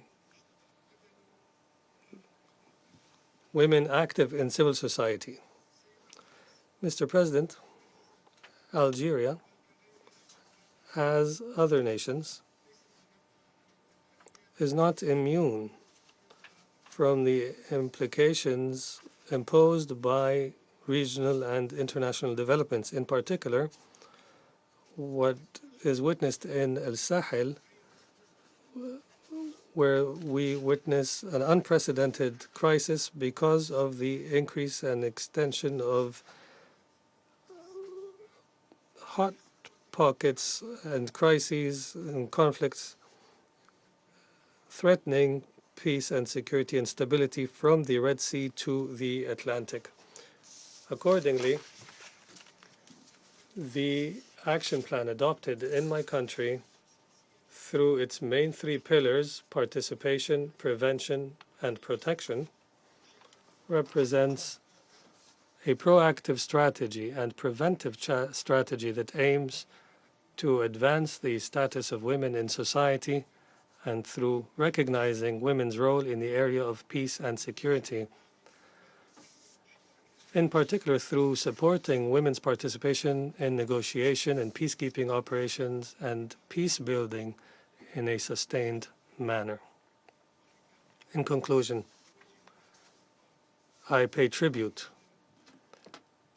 to Palestinian women for their resilience in the face of the brutal aggression of the Israeli occupation against the Gaza Strip under blockade.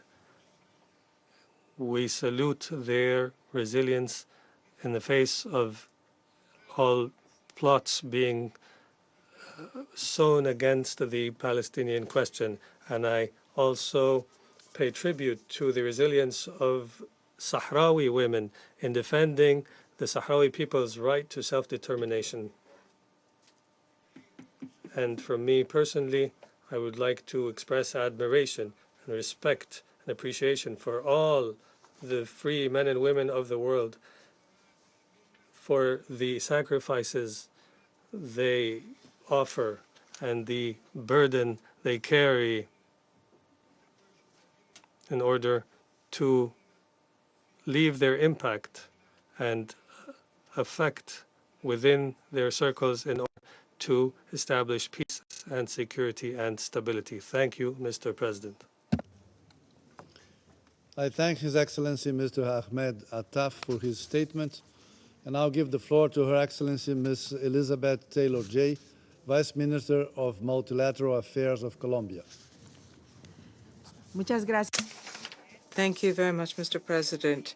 Distinguished delegates, excellencies, 1 year after having announced to the world the onset of our participatory process to draft Colombia's first national action plan for the implementation of Resolution 1325, we have come to you to tell you about the revolutionary history that we are weaving as we build peace in our country. And this peace is only possible with women in all their diversity. In Colombia, after 70 years of armed conflict, total peace promoted by President Gustavo Petro is a national priority, and it is a necessary precondition.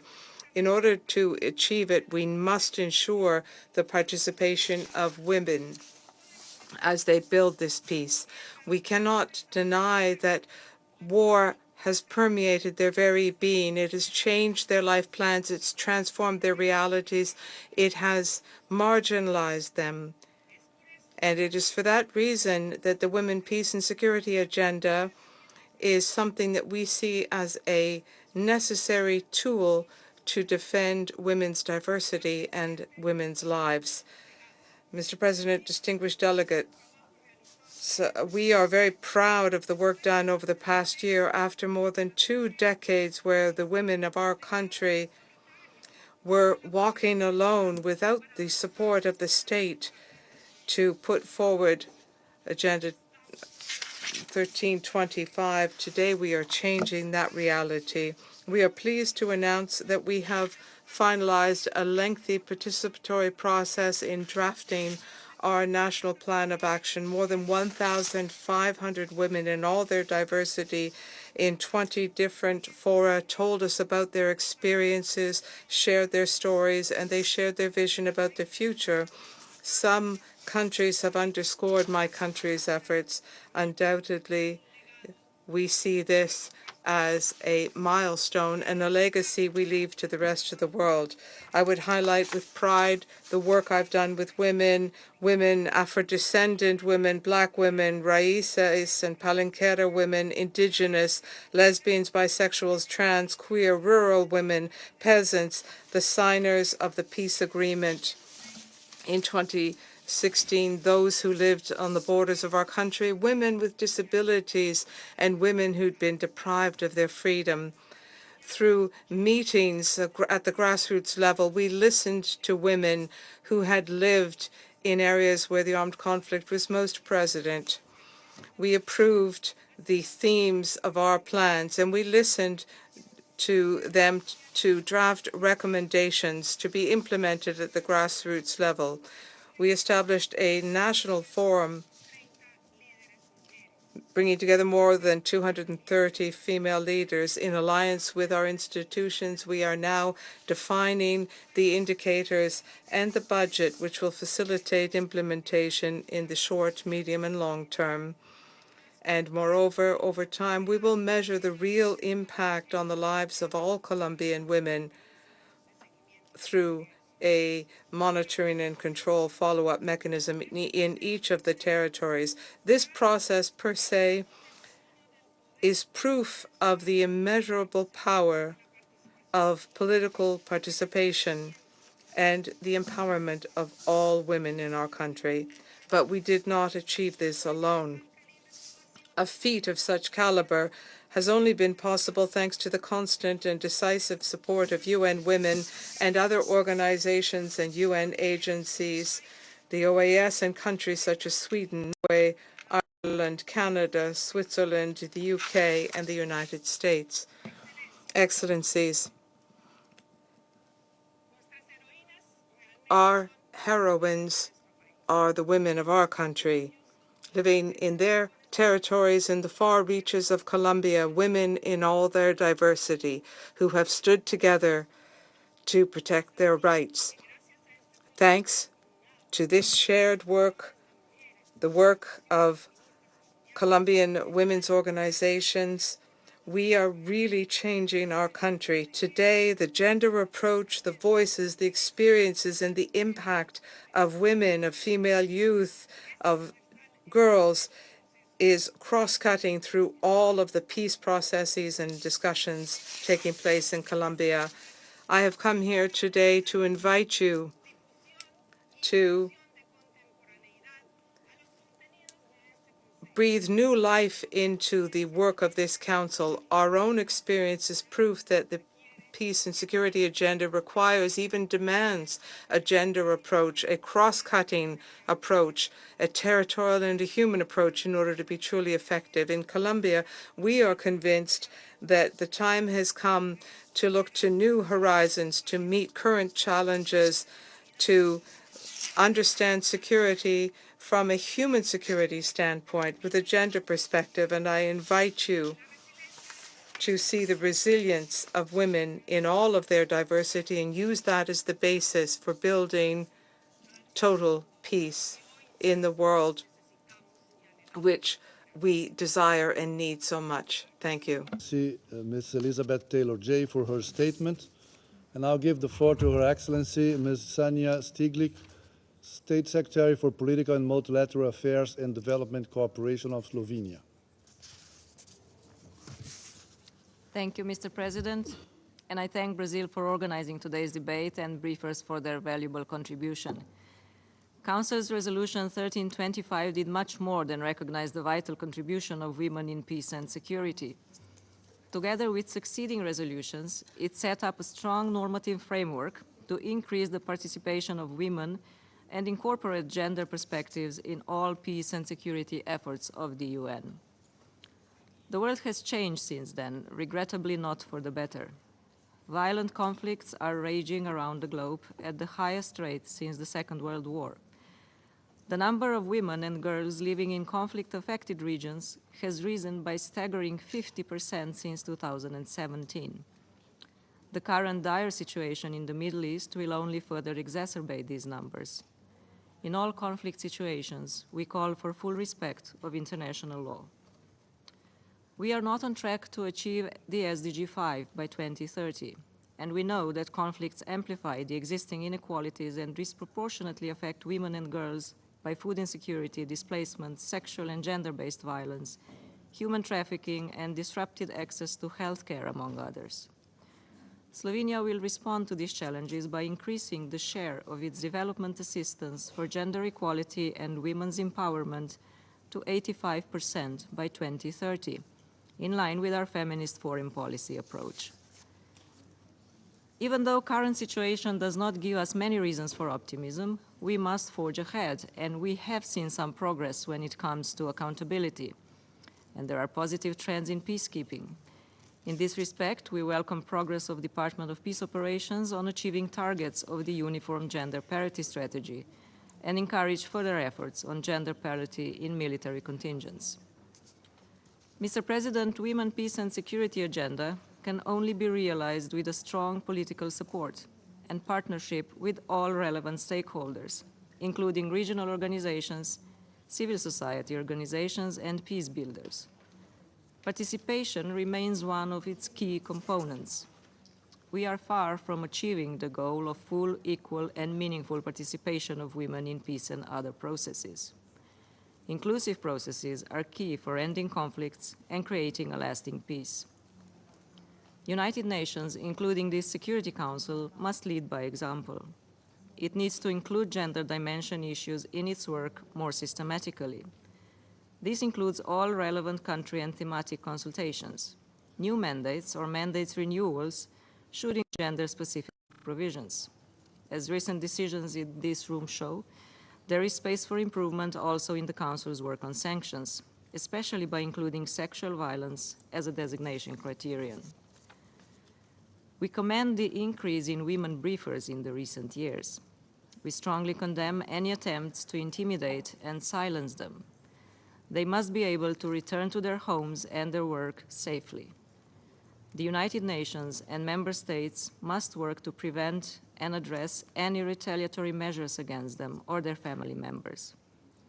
We commend the Women's Peace and Humanitarian Fund for work in this area, and Slovenia will continue to support fund's activities. Mr. President, on 1st of January 2024, Slovenia will become a member of the Security Council.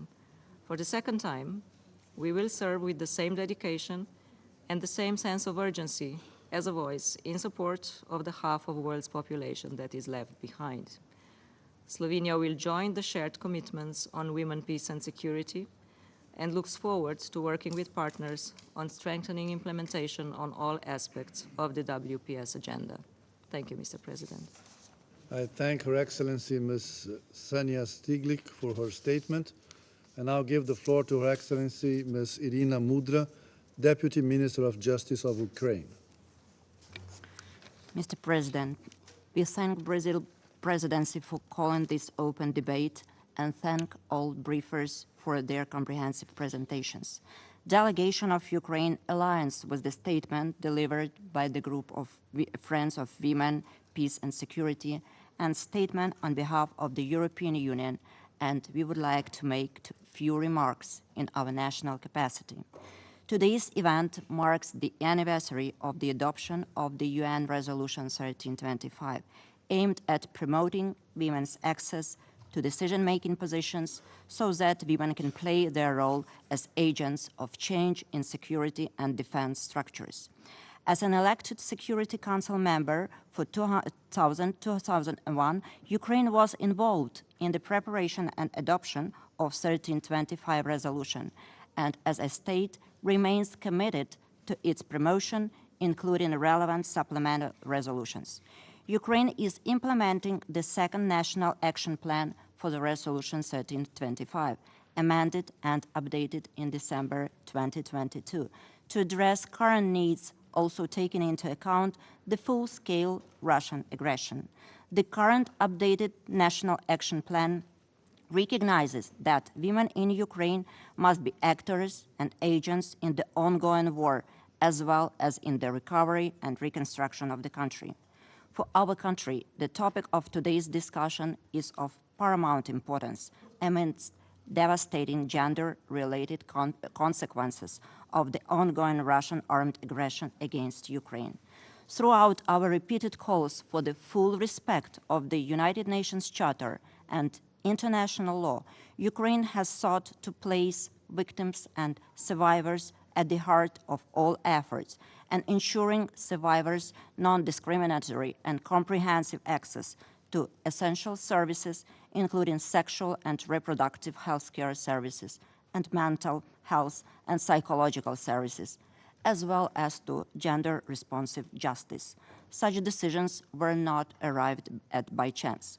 Over 60,000 Ukrainian women are currently defending against Russia's aggression as part of the Ukrainian military. Ukraine has also increased a number of women who are part of Ukraine's cabinet of ministers. A platform on gender mainstreaming and inclusion during recovery that ensures the inclusion of the principle of gender equality in the process of recovery of Ukraine and provides for better coordination between executive authorities and other relevant actors such as civil society, business representatives, has been adopted. As the group of Friends of Women, Peace and Security gathers to reaffirm the importance of Resolution 1325 in preparation for its 25th year in 2025, we agree on the need to set goals for specific commitments. It is important that we unite in our call for ever-increasing gender equality and women's full, equal, and meaningful participation in political and public life. This must remain fundamental to our common goal of lasting international peace and security, as called for in the Secretary General's new Agenda for Peace.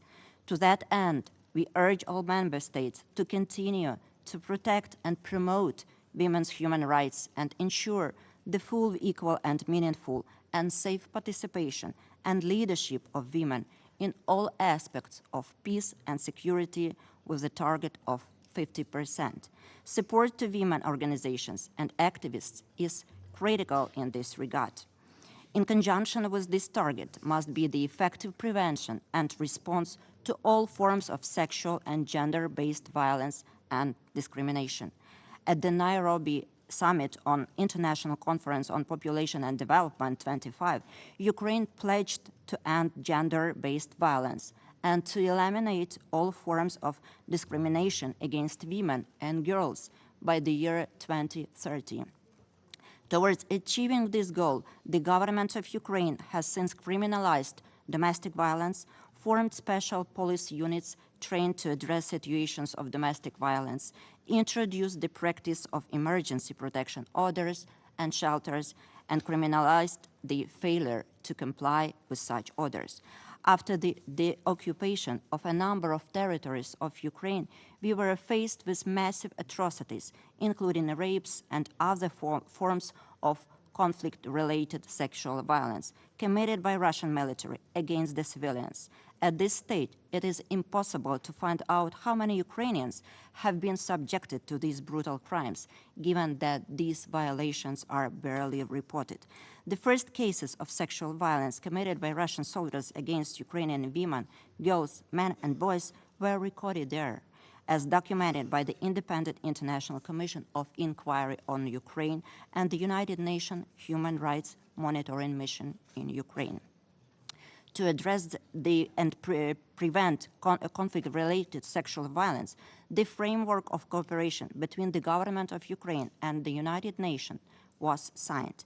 Ukraine became the first country to launch an all-encompassing coordination mechanism to combat conflict-related sexual violence. We also adopted a detailed implementation plan involving state institutions, civil society, and international organizations, ensuring survivors non-discriminatory and comprehensive access to essential services, including sexual and reproductive health care and mental health services, as well as access to gender-responsive justice, is crucial.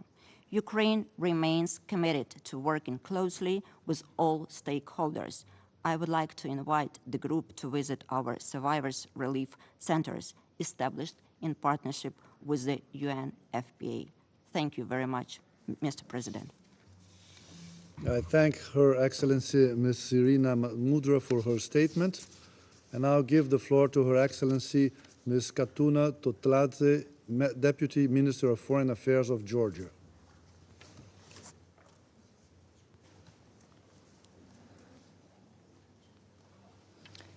Mr. President, at the outset, we would like to thank the Presidency of Brazil for convening today's open debate, as well as all the briefers for their valuable contributions. Georgia aligns itself with the statement delivered by the European Union. The sustainable peace cannot be achieved without women's full, equal, and meaningful participation at all levels of decision-making. While gender parity in peace and security dimensions globally is yet to be achieved, we welcome women's increasing participation in areas pertaining to international peace and security. Despite the progress, implementation of the Women, Peace and Security Agenda remains too slow, and accelerated efforts are needed in accordance with the landmark resolution 1325 and subsequent resolutions. Ensuring the meaningful engagement of women in the peace process is a high priority for the government of Georgia. We're actively pursuing the policy of promoting the issues related to the needs of the conflict-affected women as envisaged in the most recent Fourth National Action Plan for the implementation of the UN Resolution on Women, Peace and Security. The latest plan, which covers the period of 2022-2024, also envisages interrogation of a gender perspective into the security sector and decision-making processes, as well as meaningful participation of women in conflict prevention and resolution. In addition, it aims at protecting the rights of conflict-affected women through ensuring their physical, social, and economic security. In this regard, Georgia remains committed to maintain the issues of the conflict-affected women, including the IDPs, on the agenda of Geneva International Discussions, which is the only format of negotiations between Georgia and Russia on the security and humanitarian issues. Stemming from the Russian aggression and occupation of two regions of Georgia, Excellencies, regrettably, despite the efforts of my government to empower conflict-affected women, Russia's ongoing occupation and effective control over Abkhazia and Tskhinvali regions of Georgia that was legally attested by the landmark decision of the European Court of Human Rights on 21st of January 2021 hinders peace process and prevents my government from sharing the human rights protection framework with women remaining on the other side of the occupation line. After 15 years of full-scale military aggression against Georgia and illegal occupation of its Abkhazia and Tskhinvali regions, Russia continues to breach ceasefire agreement of 12th of August 2008. The grave human rights situation in the occupied regions continues causing immense suffering for the conflict-affected people on both sides of the occupation line. Unfortunately, there were several cases of detention of young Georgian women with fictional and absurd charges. Deliberately targeting female citizens of Georgia is a dangerous trend containing a strong gender dimension and aiming to pursue, scare, and humiliate most vulnerable part of ethnic Georgian population in the occupied regions that are already victims of constant discrimination. Given these facts of human rights violations, it's of utmost importance that international and regional human rights monitoring mechanisms are allowed in the occupied regions. In conclusion, I would like to reiterate Georgia's readiness to continue integrating gender perspectives in decision-making, advancement of women's rights, and their meaningful participation in the peace process in line with the UN Security Council resolutions. I thank you. I thank Her Excellency Ms. Katuna Totladze for her statement. And I'll give the floor to Her Excellency Ms. Stella Roner-Grumbacic, European Union Ambassador for Gender and Diversity. Thank you. Mr. President, Excellencies, distinguished participants, ladies and gentlemen. I have the honor to speak on behalf of the European Union and its member states. The candidate countries Montenegro, Serbia, Albania, Ukraine, the Republic of Moldova and Bosnia-Herzegovina, the potential candidate country Georgia, as well as Andorra, Monaco, and San Marino align themselves with this statement. Mr. President, gender equality is a universal value. Resolution 1325 and subsequent Women, Peace and Security resolutions remind us of our joint commitment to keep women's rights, to keep women's rights and their leadership at the core of security and political decision-making. The world faces alarming security and conflict shifts and geopolitical power competitions.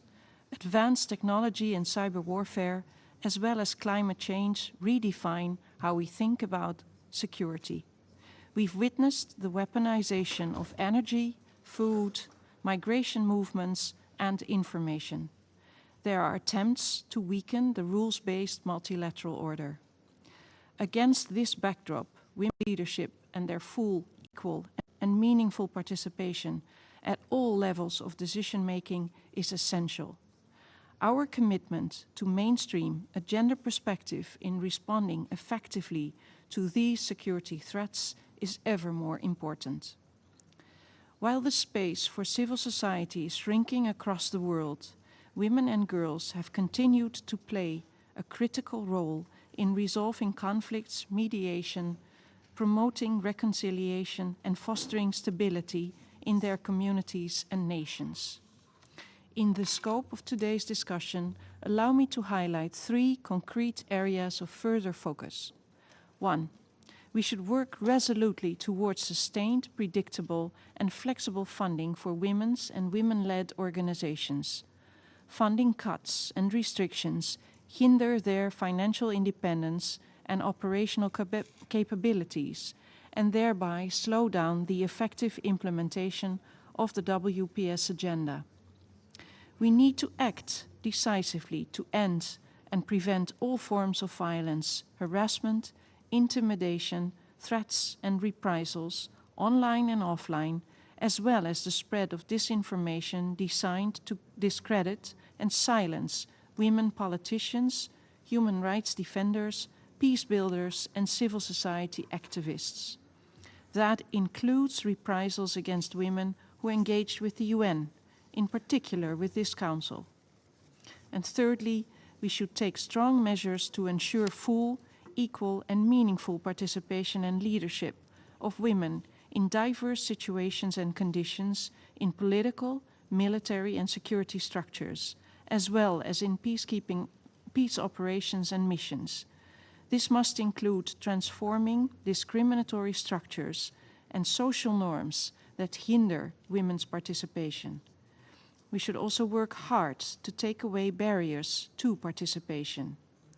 The EU will apply a coordinated approach to risk mitigation and to the prevention of all forms of sexual and gender-based violence. The EU will also ensure that responses are victim and survivor-centered and trauma-sensitive, including by access to sexual and reproductive health care services, as well as mental health and psychological support. Mr. President, in the EU's strategic approach to WPS, women's participation is a cross-cutting priority that, together with gender mainstreaming, reinforces the implementation of the entire WPS agenda. During the past 3 years, we've increased the share of women amongst international staff in our civilian missions to 28%. We have increased our funding to the EU Human Rights Defenders Mechanism to 30 million euros, and we continue to make the voices of Afghan women of diverse backgrounds heard through the Afghan Women Leaders Forum. In collaboration with all others, the EU will continue to promote women's leadership and participation in peace and security at all levels. Thank you. I thank Her Excellency Ms. Stella Roner-Grubacic for her statement, and I'll give the floor to Her Excellency Ms. Nasria Elarj Afriti, Deputy Permanent Observer of the League of Arab States to the United Nations.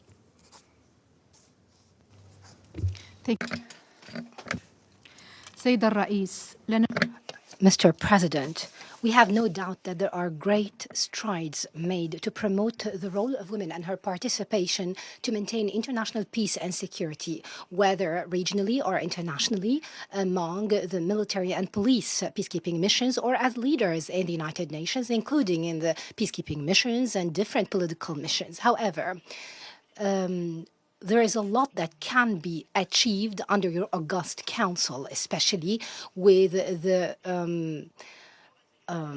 loss of some gains that were hard-earned in the different institutions. The statistics presented in this domain prove what has been stated. The international community requires further effort and ideas to promote the role of women and her participation in different socio-economic and political domains, whether nationally, regionally, or internationally, especially to maintain international peace and security. And due to the shortness of time, and on behalf of the League of Arab States, we would like to stress some of the 4 proposals that are included in my statement, which will be presented to your august council in full to promote the Women, Peace and Security agenda. This proposal is that the League of Arab States stresses the need to promote the link between the Women, Peace and Security agenda, nationally, regionally, and internationally, to ensure the inalienable rights of women. Thus, we must stress that the barbaric attacks of the Israeli occupation against the rights of women and child in the occupied Palestinian territories do not only affect women in these territories and their ability to participate in peace and security efforts, but on the ability of Palestinian women and children to undertake their roles in socio-economic and political spheres. We have no doubt that the recent barbaric and heinous Israeli war against the innocent, defenseless people of Gaza, their attempt at forcefully displacing people, is an obstacle to regional and international effort to bring about peace in the region and in occupied Palestine. That peace that unfortunately we have failed for 7 decades to achieve. This is not only a grave breach of Resolution 1325 that you have adopted, but also a breach of international law, international humanitarian law, and international human rights law, and all norms that represent the pillars of Islam, Christianity, or Judaism.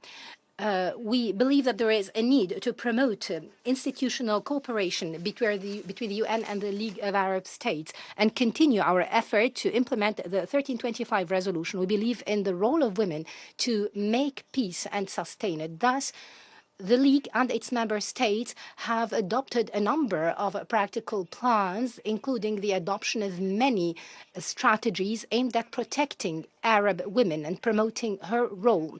This is applicable in the areas of conflict in the Arab region, the last of which was the establishment of an emergency committee to protect women during conflict in the region, as well as establishing a women network for peace. We're now exchanging experiences and benefiting from similar experiences in cooperation with UN Women and ASQA. To conclude, Mr. President, in recognition of the central role of women in the preventive diplomacy to build, sustain, and maintain peace, and in line with the appropriate role of women in our societies today, we still have hope that our next meeting next year in this chamber, we will be able to stand on what has been achieved by women nationally, regionally, and internationally in line with her determination to become a real, genuine partner to her to men, to bring about peace and security that we have lost, to ensure our world safe and secure away from any conflict and war. Thank you, Mr. President. I thank Her Excellency Ms. Nasria Ilar Jafrit for her statement.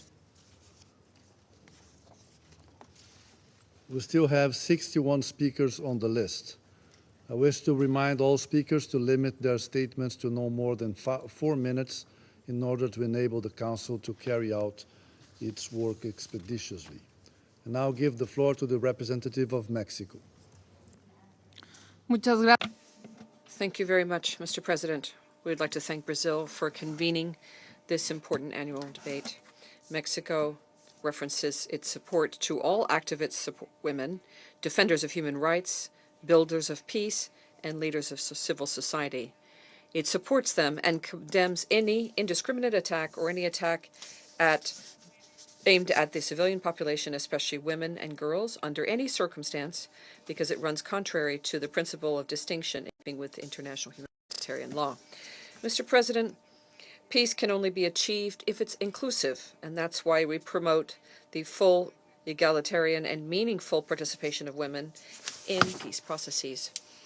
The Women, Peace and Security agenda has built a sound legal framework with 10 resolutions, and yet women continue to be excluded from decision-taking processes and the process of peace. We are convinced that what's necessary is that this invaluable scaffolding, legal scaffolding, be utilized fully. As affirmed by our Secretary of Foreign Affairs, Alicia Barcena, Mexico does not accept calling into question the progressive nature of international standards in the area of gender equality, which has cost so much to build. In this regard, Mexico is aware of the importance of guaranteeing human rights of women for their reproductive and sexual health, including abortion and body autonomy, as well as the provision of mental health care services and psychosocial support. Mr. President, Mexico was the first developing country to proclaim a feminist foreign policy because we are focused on transforming those structures that prevent the advancement of women and the full enjoyment of their human rights. In my country's recent participation as a member of the Security Council, we promoted efforts geared to implementing this agenda. For example, from the informal group of women experts on peace and security, which we co-chaired with Ireland, we promoted actions for this body to include a transformative approach to gender in its work. And that's why we urge the current and future co-presidents of the informal working group, a group of experts, to continue defending the central nature of gender equality and the scope of human rights for all women and girls, including prevention of sexual and gender-based violence in all international peace and security processes and in all final documents adopted by this Council. We recognize the good practices of this body adopted in recent years, for example, the Declaration of Shared Principles on the Women, Peace and Security Agenda. which some 16 elected members who are entering and leaving assumed as of October 2021, so that during our respective rotated presidencies of the Security Council, we would close the persistent gap between rhetoric and reality, words and deeds.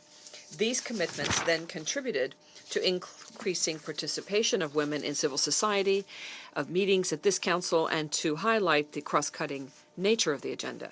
Mr. President, the UN peacekeeping operations strengthen full, egalitarian, and meaningful participation of women in peace processes. However, we have still not yet achieved the goal of having at least 15% of women in uniform of the total personnel that are deployed. We urge further progress in implementing the gender parity strategy for uniformed personnel for 2028.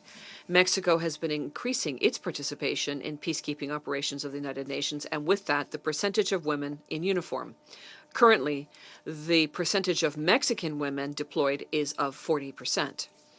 Moreover, in coordination with the Ibero-American Secretariat, Mexico this year in June promoted the creation of the Ibero-American Network of Mediating Women that promotes substantive participation of women in mediation and the peaceful settlement of disputes in the Ibero-American region.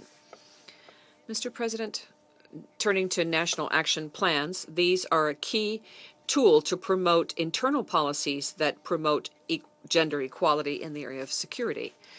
Mexico's National Action Plan promoted the development of the Women Builders of Peace program, which supports empowerment and leadership of women at the local and state level in the work for peacemaking, prevention, and gender-based violence, and reducing gender-based violence and building peace. We also recognize the contribution of the Covenant on Women, Peace and Security and Humanitarian Action established by the Equality Generation Forum, co-chaired by Mexico and France in 2021 for this agenda. Urge continued promotion of synergies in order to ramp up implementation of this on the ground. And finally, Mr. President, we reiterate Mexico's commitment to continue defending human rights and the rights of women and girls in this and all multilateral fora. Thank you very much. I thank the representative of Mexico for their statement, and I'll give the floor to the representative of the Republic of Korea. Thank you, Mr. President. I thank Brazil for hosting today's important meeting. My gratitude also goes to the Secretary General and the Executive Director of UN Women, as well as all other briefers for their valuable remarks. The Republic of Korea aligns itself with a statement to be delivered by Canada on behalf of the Group of Friends on WPS.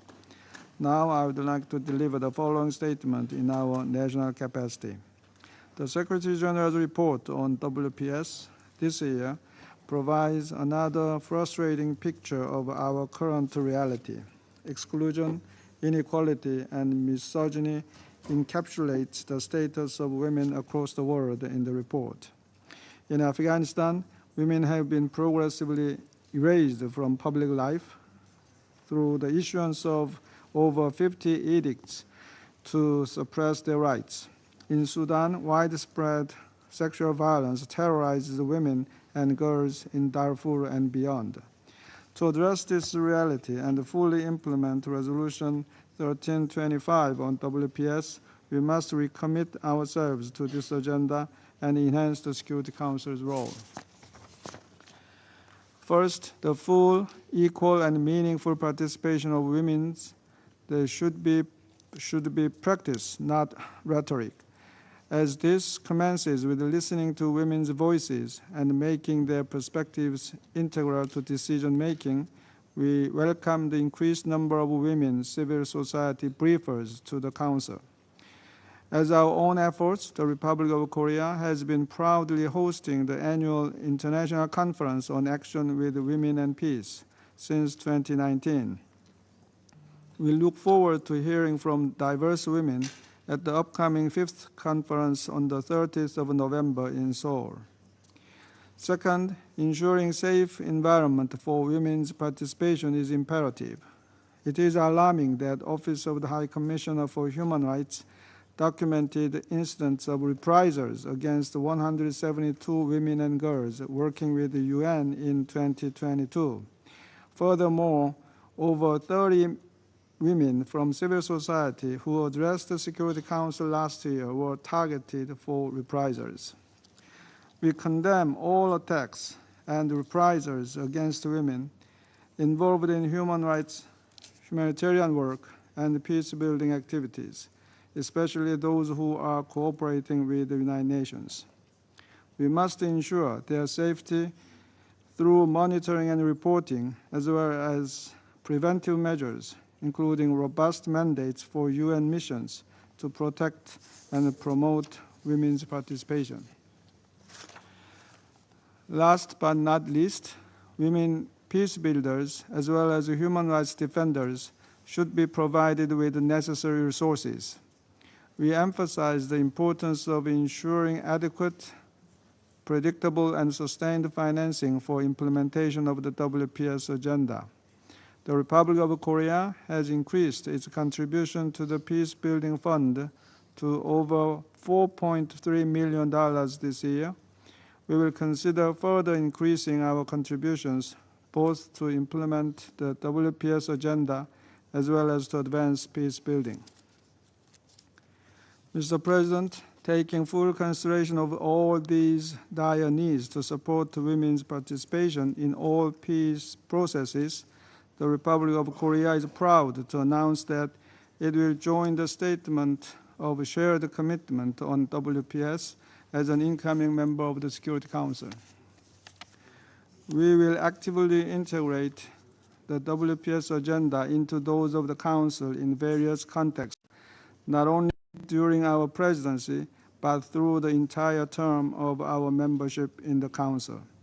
We will make our utmost efforts for full, equal, meaningful, and safe participation of women, and look forward to working closely with the other Council members in this regard.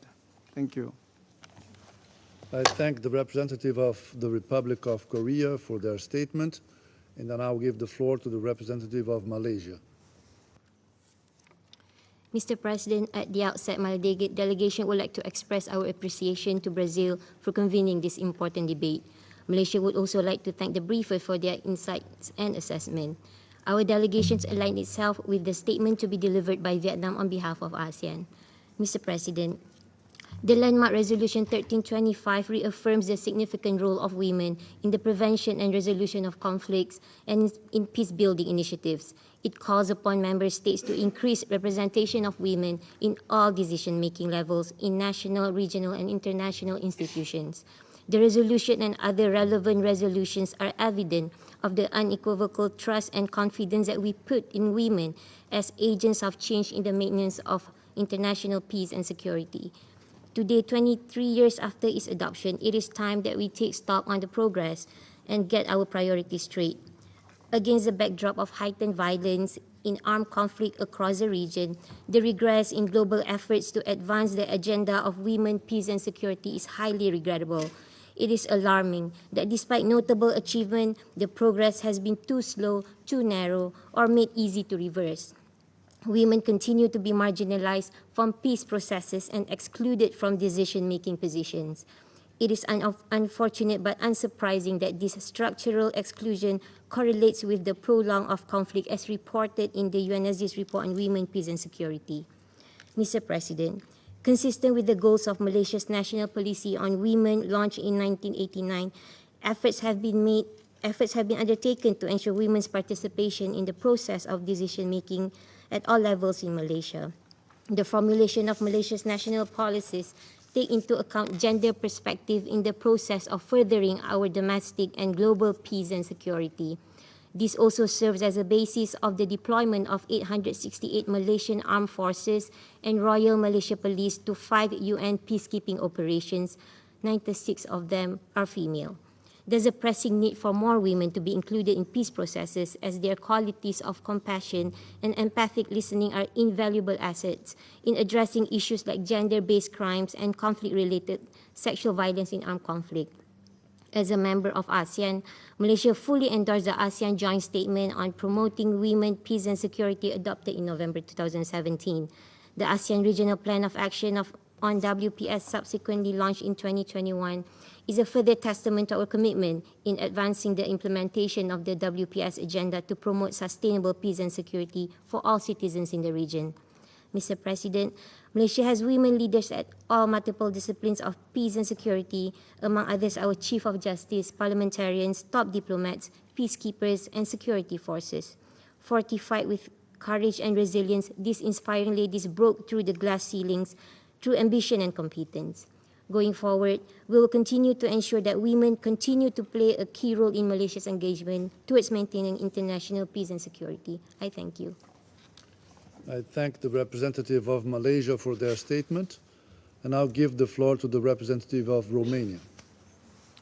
Thank you very much, Mr. President. I would like to add a few points in addition to the statement made by the European Union, but also to the statement of the Group of Friends of Women, Peace and Security.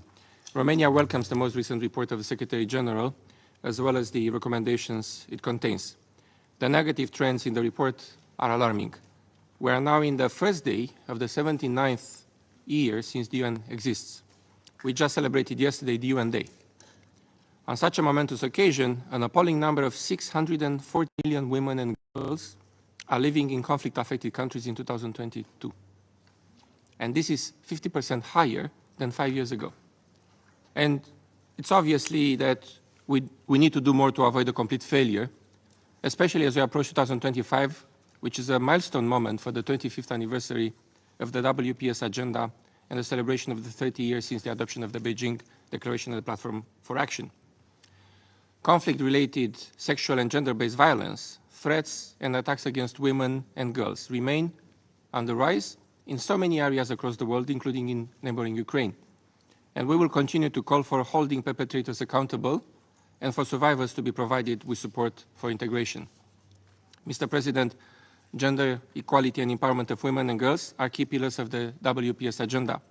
To that end, women should be guaranteed a meaningful participation and leadership positions during peacemaking, peacekeeping, and peacebuilding. A success story in this regard is women's representation in the frontline negotiation teams during the peace negotiations in Colombia. We need to echo these stories of women meaningful and genuine participation on peacebuilding in other geographical ecosystems, from the Democratic Republic of Congo to Sudan and South Sudan, as well as in Central African Republic, Somalia, and Mali. Likewise, we need to encourage local ownership and protecting women, civil society. Excluding women from societal and political arenas or denying them access to justice, as it happens under the Taliban rule, is not the way forward. Mr. President, promotion and protection of women's rights is a constant of our foreign policy and the priority of our membership to the Human Rights Council. My government, the Romanian government, took important steps to implement the UN Security Council Resolution 1325 on WPS. A first national strategy and national action plan was adopted 3 years ago in 2020, and the Ministry of National Defense is currently drafting a second updated version for 2024-2028. And Romania took important institutional measures in support of women's participation and representation in the defense and security sectors, including a decision-making level. Romania and the United States are the current chairs of the global network of national focal points for WPS, comprising 100 members. Our foreign minister, who I'm happy to say it is Madame Foreign Minister, co-chaired the ministerial debate during the last high-level week. Finally, Mr. President, as part of the ongoing efforts, member countries of the network are invited to take part in the International Conference of the Global Network to be held in Bucharest in just about 2 weeks' time, on the 7th to the 9th of November 2023. The event that we will be hosting will be a new opportunity to improve coordination between member states and regional organizations and strengthen the implementation of the WPS agenda. Thank you, Mr. President. I thank the representative of Romania for their statement, and I now give the floor to the representative of Croatia. Mr. President, I thank the Brazil's presidency for organizing this debate and the distinguished briefers for sharing their valuable insights. Croatia aligns itself with the statements of the European Union and Group of Friends of Women, Peace and Security. I would also like to add some remarks in my national capacity. 23 years ago, the UN Security Council Resolution 1325 recognized the unique role of women in war and peace, urging member states to ensure women's increased representation at all levels of decision-making, including in prevention and resolution of conflicts. There were some successes in implementation of 1325. However, nowadays we are facing negative trends. Global security is declining, disrespect for international humanitarian law is growing, and women's rights and gender equality are under increasing threat. We need to improve global security and respect for international humanitarian and human rights law, and we need a stronger role of women to achieve it. Croatia's experience clearly demonstrates that women not only bear an immense burden during conflict, but also have a crucial role in preventing, management and resolution of conflicts. We are fully committed to promoting and implementing women, peace and security agenda as outlined in our second National Action Plan currently in place. Mr. President, we call on all states to uphold landmark Resolution 1325 and follow-on resolutions and align their laws with the UN CEDAW Convention and CEDAW Committee General Recommendation 30 on Women, Peace and Security. They represent powerful tools at our disposal to safeguard women's rights and strengthen their participation and leadership in war and peace.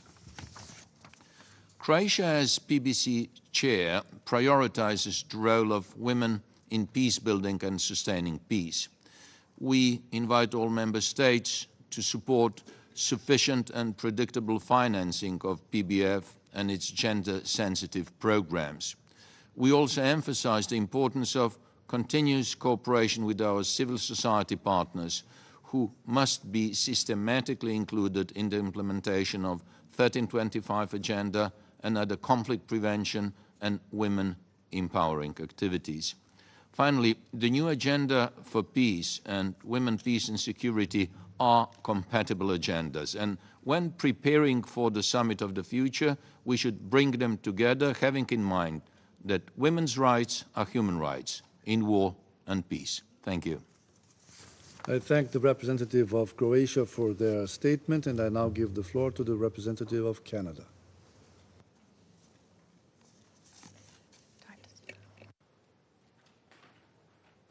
Thank you, President.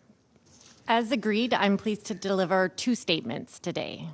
The second is Canada's, and the first is on behalf of 67 member states of the Group of Friends of Women, Peace and Security, representing all 5 regional groups of the UN and the European Union. We recognize the determination of all women and girls in diverse conditions and situations who are building peace and preventing conflict, and we emphasize 5 points. First, we urge all member states and the UN system to redouble our efforts to protect and promote women's human rights and ensure their full, equal, meaningful, and safe participation and leadership in all aspects of peace and security. We must raise the level of ambition with regard to peace processes at all stages, with the target of 50%. The UN should ensure that women's participation is a standard requirement in all peace processes it supports. Second, we must dismantle the patriarchy and oppressive power structures that stand in the way of progress on gender equality and women's full, equal, and meaningful participation in political and public life. Third, we must create safe, secure, and enabling environments, both off and online, for all peace builders, peacekeepers, human rights and environmental defenders, civil society leaders, journalists, media workers, advocates for gender equality, and others to carry out their essential work. This includes strongly condemning gender-based violence that occurs through or is amplified by technology, and attacks, intimidation, retaliation, and reprisals against women peace builders and human rights defenders and advocates for gender equality, especially those who cooperate with the UN. Member states in the UN system must concretely support the work of women peace builders and human rights defenders and take all necessary steps to prevent attacks and protect those at risk. And we must promote predictable, sustained, and flexible funding for peace building by local women's organizations' rights and networks. Fourth, we call for the full respect of international law and the prevention and response to all forms of sexual and gender-based violence and discrimination, on and offline. This requires putting victims and survivors at the heart of all efforts. It means ensuring their non-discriminatory, comprehensive access to essential services, including sexual and reproductive health care services and mental health and psychosocial services, as well as to gender-responsive justice. Where national institutions are not able or willing to act against perpetrators, we should deter such crimes with all the tools at our disposal, including by referring matters to the International Criminal Court. The Security Council has shown that it can use targeted sanctions against those who perpetrate and direct sexual and gender-based violence in armed conflict, and we encourage it to take such action. Finally, we encourage the continued development, implementation, monitoring, and evaluation of national and regional action plans, together, of course, with women peace builders. President, I will now briefly address the Council on behalf of Canada. Perhaps like many others around this table today, when we started preparing our national statement, we looked at the one we made last year, and the year before, and the year before. And we were struck by how almost all of the text would be equally relevant today. I fear how far back we could go in years and continue to find usable material. References to growing threats against women peace builders, calls for more consistent implementation, even specific calls to recognize and resource the leadership of Afghan, Haitian, Israeli, Palestinian, South Sudanese, Sudanese, and other women working for peace, including Indigenous women in Canada and around the world. Yet while many of the words we're using could be the same, this moment feels different. It feels especially raw and fearsome, as though so much work done by so many to center humanity, to strengthen institutions, and ultimately to build peace is being lost more and more each day. More than ever, the women, peace, and security agenda can be pivotal. This means heeding women's peace builders' calls. It means building new partnerships across traditional divides, silos, and geopolitical blocks based on outdated power dynamics. And recognizing that the value that can best define how, quote, like-minded we are should be the desire for all people to live in peace with dignity and agency. This means to recognizing lack of funding that women are facing, women who work to build peace and women's organizations, and to work to bridge this gap, in particular by ensuring adequate, predictable, and sustainable funding. For Canada, this also means that we need to continue considering with humility our actions abroad as well as at home. We hope that we can all be in search of new text for this debate next year. Merci. I thank the representative of Canada for their statement. I now give the floor to the representative of Denmark. Thank you, Mr. Chair, Excellencies, distinguished delegates. I have the honor to deliver this statement on behalf of the Nordic countries, Finland, Iceland, Norway, Sweden, and my own country, Denmark. We thank Brazil for convening this important debate, and thank you also to our insightful briefers for their remarks. In a time shaped by the proliferation of armed conflict, we must redouble our efforts to implement Resolution 1325. This is necessary if we are to achieve the 2030 Agenda and succeed in meeting the ambitions of the Secretary-General's new Agenda for Peace. Excellencies, the full framework of the Women, Peace and Security Agenda is robust and extensive. However, progress on implementation is unacceptably slow. The report by the Secretary-General is clear. A majority of peace processes continue to take place with no women as mediators, negotiators, or signatories. Women human rights defenders and peace builders continue to be exposed to violence, including sexual and gender-based violence, harassment, reprisals, threats and intimidation, offline as well as online. Women's rights organizations remain critically underfunded. It is evident that the full, equal and meaningful participation of women at all levels in political and peace-building processes, as well as in peacekeeping, is essential to lasting peace and security. In this regard, we draw attention to the open letter of 16 October signed by 617 civil society organizations and echo its call to support the full, equal, meaningful and safe participation and leadership of women.